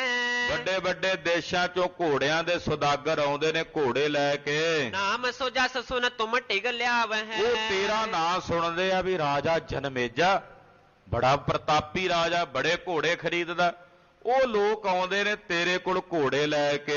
ਸੋ ਸਭ ਹੀ ਚੱਲ ਜਾਹੇ ਨਿਰਾਸੇ। ਪਰ ਜਦੋਂ ਤੂੰ ਇੱਥੇ ਘੋੜੇ ਖਰੀਦਦਾ ਹੀ ਨਹੀਂ, ਉਹ ਵਿਚਾਰੇ ਸੁਦਾਗਰ ਉਦਾਸ ਹੋ ਕੇ ਮੁੜ ਜਾਂਦੇ ਨੇ, ਨਿਰਾਸ਼ ਹੋ ਕੇ ਮੁੜ ਜਾਂਦੇ ਨੇ। ਕਹਿੰਦੇ ਕਾਹਦਾ ਪ੍ਰਤਾਪੀ ਰਾਜਾ ਜਿਹੜਾ ਘੋੜੇ ਹੀ ਨਹੀਂ ਖਰੀਦਦਾ। ਉਹ ਸਗੋਂ ਜਾ ਕੇ ਤੇਰਾ ਅਪਜਸ ਕਰਦੇ ਨੇ, ਉਹ ਤੇਰਾ ਅਨਾਦਰ ਕਰਦੇ ਹਨ। ਨਿੰਦੈ ਮੁਖ ਤੇ ਹੀਨ ਹੁਲਾਸੇ। ਉਹ ਨਿੰਦਾ ਕਰਦੇ ਨੇ ਤੇਰੀ। ਜਦੋਂ ਵਿਚਾਰੇ ਆਸ ਰੱਖ ਕੇ ਆਉਂਦੇ ਆ ਵੀ ਘੋੜੇ ਖਰੀਦੇਗਾ, ਤੂੰ ਖਰੀਦਦਾ ਨਹੀਂ ਅੱਗੋਂ। ਉਹ ਦੂਰੋਂ ਦੂਰੋਂ ਆਉਂਦੇ ਆ ਚੱਲ ਕੇ ਵਧੀਆ ਵਧੀਆ ਜਾਤੀਆਂ ਦੇ ਘੋੜੇ ਲੈ ਕੇ, ਤੂੰ ਖਰੀਦਦਾ ਨਹੀਂ। ਉਹ ਫਿਰ ਤੈਨੂੰ ਲਾਹਨਤਾਂ ਪਾਉਂਦੇ ਜਾਂਦੇ ਆ ਵੀ ਸਾਡਾ ਸਮਾਂ ਬਰਬਾਦ ਕੀਤਾ ਇਹਨੇ, ਇਹਦੇ ਨਾਲੋਂ ਚੰਗਾ ਇੱਥੇ ਨਾ ਆਉਂਦੇ ਅਸੀਂ। ਉਹ ਲੋਕ ਤੇਰੀ ਨਿੰਦਾ ਕਰਦੇ ਮੁੜਦੇ ਨੇ ਸੁਦਾਗਰ। ਸੁਨ ਮੰਤਰੀ ਕੇ ਬਚ ਰਾਜਾਨਾ। ਮੰਤਰੀਆਂ ਨੇ ਸਾਰੀਆਂ ਗੱਲਾਂ ਕਹੀਆਂ ਜਦੋਂ ਰਾਜੇ ਨੇ ਸੁਣੀਆਂ। ਵਿਦੇ ਗੁਨੀ ਇਨ ਸਾਚ ਬਖਾਨਾ। ਸੋਚਦਾ ਵੀ ਮੰਤਰੀ ਕਦੇ ਸਲਾਹ ਮਾੜੀ ਨਹੀਂ ਦਿੰਦੇ, ਵੀ ਇਹਨਾਂ ਨੇ ਗੱਲ ਕਹੀ ਆ ਵੀ ਘੋੜੇ ਤਾਂ ਖਰੀਦਣ ਨਾਲ ਕੀ ਨੁਕਸਾਨ ਹੁੰਦਾ, ਵੀ ਮੈਂ ਨਾ ਚੜਿਆ ਕਰੂੰ ਪਰ ਸੈਨਾ ਤਾਂ ਚੜਿਆ ਕਰੇ, ਸਵਾਰੀ ਕਰਿਆ ਕਰੇ। ਇਹ ਵਜ਼ੀਰ ਮੇਰੇ ਜਿਹੜੇ ਨੇ ਬਿਲਕੁਲ ਸਹੀ ਗੱਲ ਕਹਿ ਰਹੇ ਨੇ। ਹਮਸੇ ਭੂਪ ਨ ਲਹੇ ਤੁਰੰਗਾ। ਜੇ ਮੇਰੇ ਵਰਗੇ ਪ੍ਰਤਾਪੀ ਰਾਜੇ, ਵੱਡੇ ਰਾਜੇ ਘੋੜੇ ਨਾ ਖਰੀਦਣਗੇ ਤੋ ਇਹ ਬਨਜ ਕਰ ਹੈ ਕਿਸ ਸੰਗਾ। ਆ ਵਿਚਾਰੇ ਜਿਹੜੇ ਘੋੜਿਆਂ ਦੇ ਸੁਦਾਗਰ ਨੇ ਕਿਹਦੇ ਨਾਲ ਵਪਾਰ ਕਰਨਗੇ ਘੋੜਿਆਂ ਦਾ, ਕਿਉਂਕਿ ਉਹਨਾਂ ਵੇਲਿਆਂ ਵਿੱਚ ਘੋੜੇ ਆਮ ਪਬਲਿਕ ਤਾਂ ਖਰੀਦ ਨਹੀਂ ਸੀ ਸਕਦੀ। ਵੱਡੇ ਵੱਡੇ ਰਾਜੇ ਸ਼ਾਹੂਕਾਰਾਂ ਦੇ ਘਰਾਂ 'ਚ ਘੋੜੇ ਸਨ, ਗਰੀਬ ਬੰਦਾ ਕਿੱਥੇ ਘੋੜਾ ਖਰੀਦਦਾ ਸੀ। ਉਹਨਾਂ ਨੂੰ ਤਾਂ ਬੈਲ ਤੱਕ ਨਹੀਂ ਸੀ ਮਿਲਦੇ, ਘੋੜਾ ਤਾਂ ਦੂਰ ਦੀ ਬਾਤ ਸੀ। ਕਹਿਣ ਲੱਗਾ ਜੇ ਮੇਰੇ ਵਰਗੇ ਰਾਜੇ ਹੀ ਘੋੜੇ ਨਾ ਖਰੀਦਣਗੇ ਤੇ ਫਿਰ ਕੌਣ ਖਰੀਦੇਗਾ। ਉਹਨਾਂ ਵਿਚਾਰੇ ਸੁਦਾਗਰਾਂ ਦਾ ਵੀ ਸੋਚਣਾ ਜਿਹੜੇ ਮੇਰੇ ਤੇ ਆਸ ਰੱਖ ਕੇ ਆਉਂਦੇ ਨੇ। ਕਹਿਓ ਬਿਆਸ ਨੇ ਬੜਵਾ ਲੀਜੈ। ਵੇਦ ਵਿਆਸ ਜੀ ਨੇ ਕਿਹਾ ਸੀ ਵੀ ਘੋੜੀ ਨਾ ਖਰੀਦੀ, ਉਹਨੇ ਇਹ ਤਾਂ ਨਹੀਂ ਕਿਹਾ ਵੀ ਘੋੜੇ ਨਾ ਖਰੀਦੀ। ਉਹਨੇ ਘੋੜੀ ਖਰੀਦਣ ਤੋਂ ਮੈਨੂੰ ਰੋਕਿਆ। ਤੇ ਪਰ ਚੜ ਕਿਤ ਗਵਨ ਨਾ ਕੀਜੈ। ਔਰ ਘੋੜੀ ਜੇ ਲਏ ਤੇ ਉਹਦੇ ਤੇ ਸਵਾਰੀ ਕਰਕੇ ਨਾ ਜਾਈ, ਕਿਤੇ ਸਵਾਰ ਹੋ ਕੇ ਦੂਰ ਨਾ ਜਾਈ। ਸੋ ਨਹਿ ਲਿਓ ਐਸੋ ਉਰ ਧਾਰੀ। ਮਨ 'ਚ ਸੋਚਿਆ ਜਨਮੇਜੇ ਨੇ ਵੀ ਘੋੜੀ ਨਹੀਂ ਖਰੀਦਣੀ, ਘੋੜੇ ਖਰੀਦ ਲੈਨੇ ਆ। ਘੋੜੀ ਖਰੀਦਣ ਤੇ ਪਾਬੰਦੀ ਲਾ ਦਿੱਤੀ। ਅਸਵ ਖਰੀਦਨ ਬੁੱਧ ਵਿਚਾਰੀ। ਇਹਨੇ ਵਿਚਾਰ ਕੀਤੀ ਵੀ ਘੋੜੇ ਹੀ ਖਰੀਦਾਂਗੇ। ਬਹਰੋ ਲੇਵਨ ਲਗਿਓ ਤੁਰੰਗਾ। ਇਹਨੇ ਕਹਿੰਦੇ ਉਸੇ ਵਕਤ ਹੁਕਮ ਕੀਤਾ ਵੀ ਘੋੜੇ ਖਰੀਦੋ। ਫਿਰ ਆਪ ਵੀ ਵੇਖਦਾ ਜਾ ਕੇ ਚੰਗੇ ਚੰਗੇ ਘੋੜੇ ਵੇਖ ਕੇ ਨਿਗਾਹ ਕੱਢ ਕੇ ਵਜ਼ੀਰਾਂ ਨੂੰ ਡਿਊਟੀ ਲਾ ਦਿੱਤੀ ਵੀ ਜਿੰਨੇ ਵਧੀਆ ਵਧੀਆ ਘੋੜੇ ਨੂੰ ਖਰੀਦੋ। ਧਨ ਦੇ ਵਹਿ ਲੈ ਸਰਸ ਕੁਰੰਗਾ। ਚੰਗਾ ਧਨ ਦੇ ਕੇ ਵਧੀਆ ਵਧੀਆ ਘੋੜੇ, ਸੁੰਦਰ ਸੁੰਦਰ ਘੋੜੇ ਜਿਹੜੇ ਜ਼ਮੀਨ ਤੇ ਪੈਰ ਨਹੀਂ ਲਾਉਂਦੇ, ਏਦਾਂ ਦੇ ਘੋੜੇ ਖਰੀਦਣੇ ਸ਼ੁਰੂ ਕੀਤੇ। ਇੱਕ ਸਮੇਂ ਇੱਕ ਆਏ ਸੁਦਾਗਰ। ਸਮਾਂ ਫਿਰ ਕੁਝ ਬੀਤ ਗਿਆ, ਕੁਝ ਮਹੀਨੇ ਕੁਝ ਸਮਾਂ ਫਿਰ ਬੀਤ ਗਿਆ।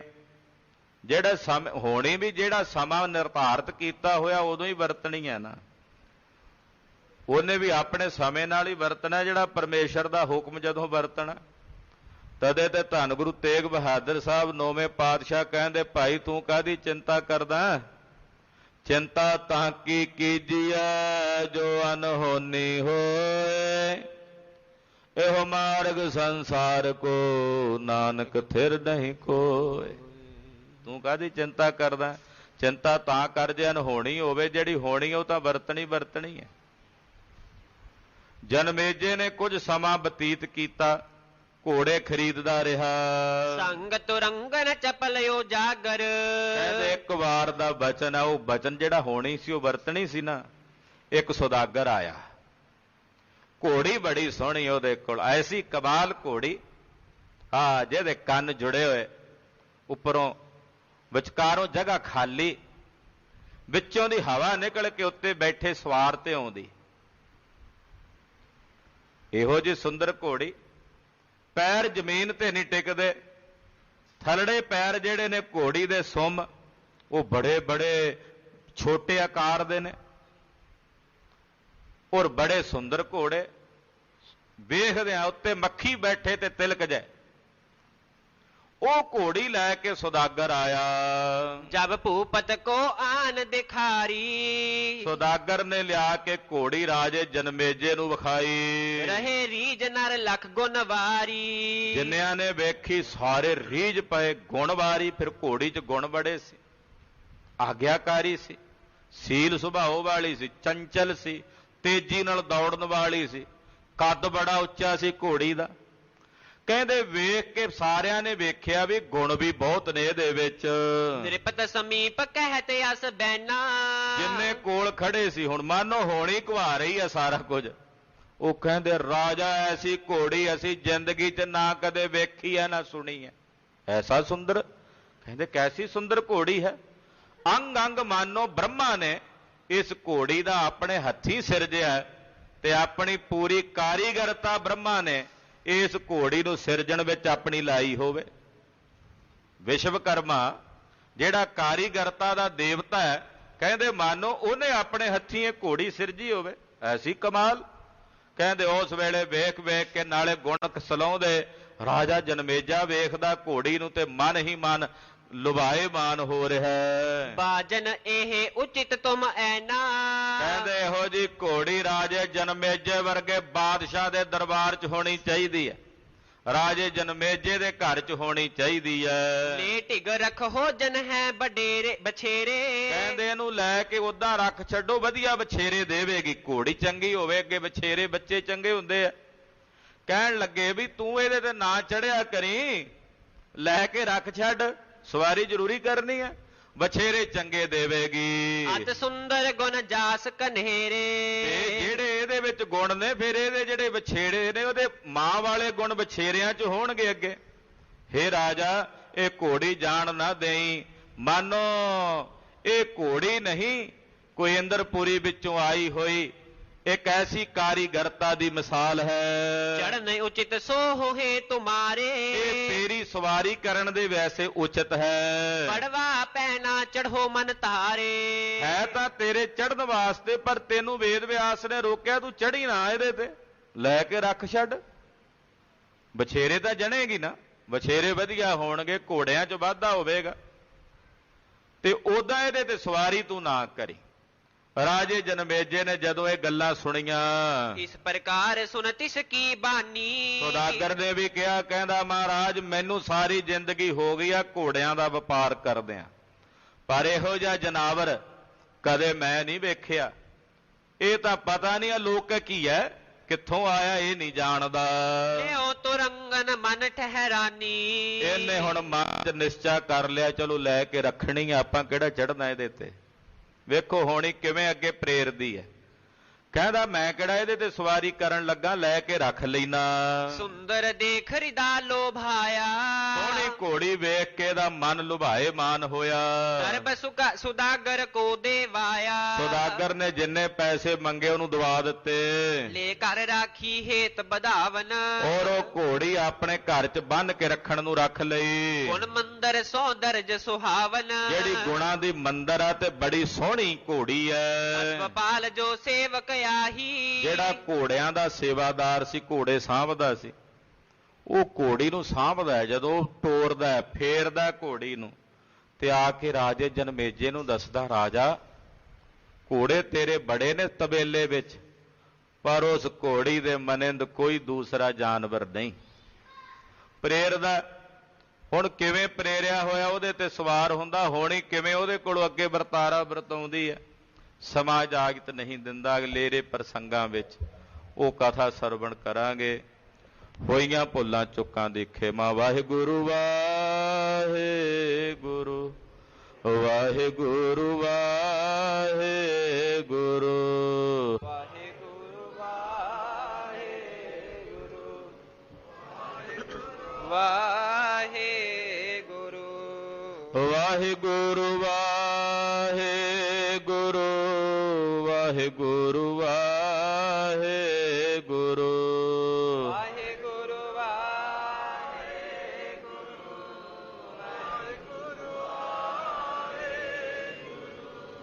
ਵਾਹਿਗੁਰੂ ਵਾਹਿਗੁਰੂ ਵਾਹਿਗੁਰੂ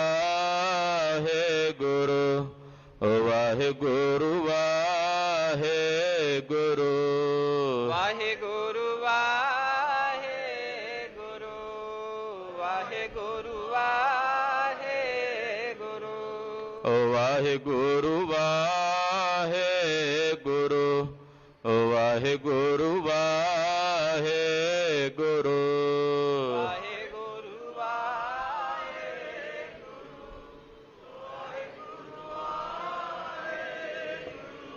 हे अच्युत हे पार ब्रह्म अविनाशी अगनाश हे पूरन हे सर्वमय दुख भंजन गुणतास हे संगी हे निरंकार हे निर्गुण सब टेक हे गोबिंद हे गुण निधान जाके सदा बबेक हे अपरंपर हर हरे है पी हो बनहार हे संत कै सदा संग धारा आधार हे ठाकुर हो दासरो मैं निर्गुण गुण नहीं कोय नानक दीजा नाम दान राखो ही है परोए आए प्रभ शरणागति कृपा निध दयाल एक अखर हर मन बस्त नानक होत निहाल वाहिगुरु नाम है सो उतरे पार जो शरदा कर सेवंदे और पार उतारन हार वाहिगुरु नाम जहाज है सो उतरे पार जो शरदा कर सेवंदे और पार उतारन हार वाहिगुरु जी का खालसा वाहिगुरु जी की फतेह।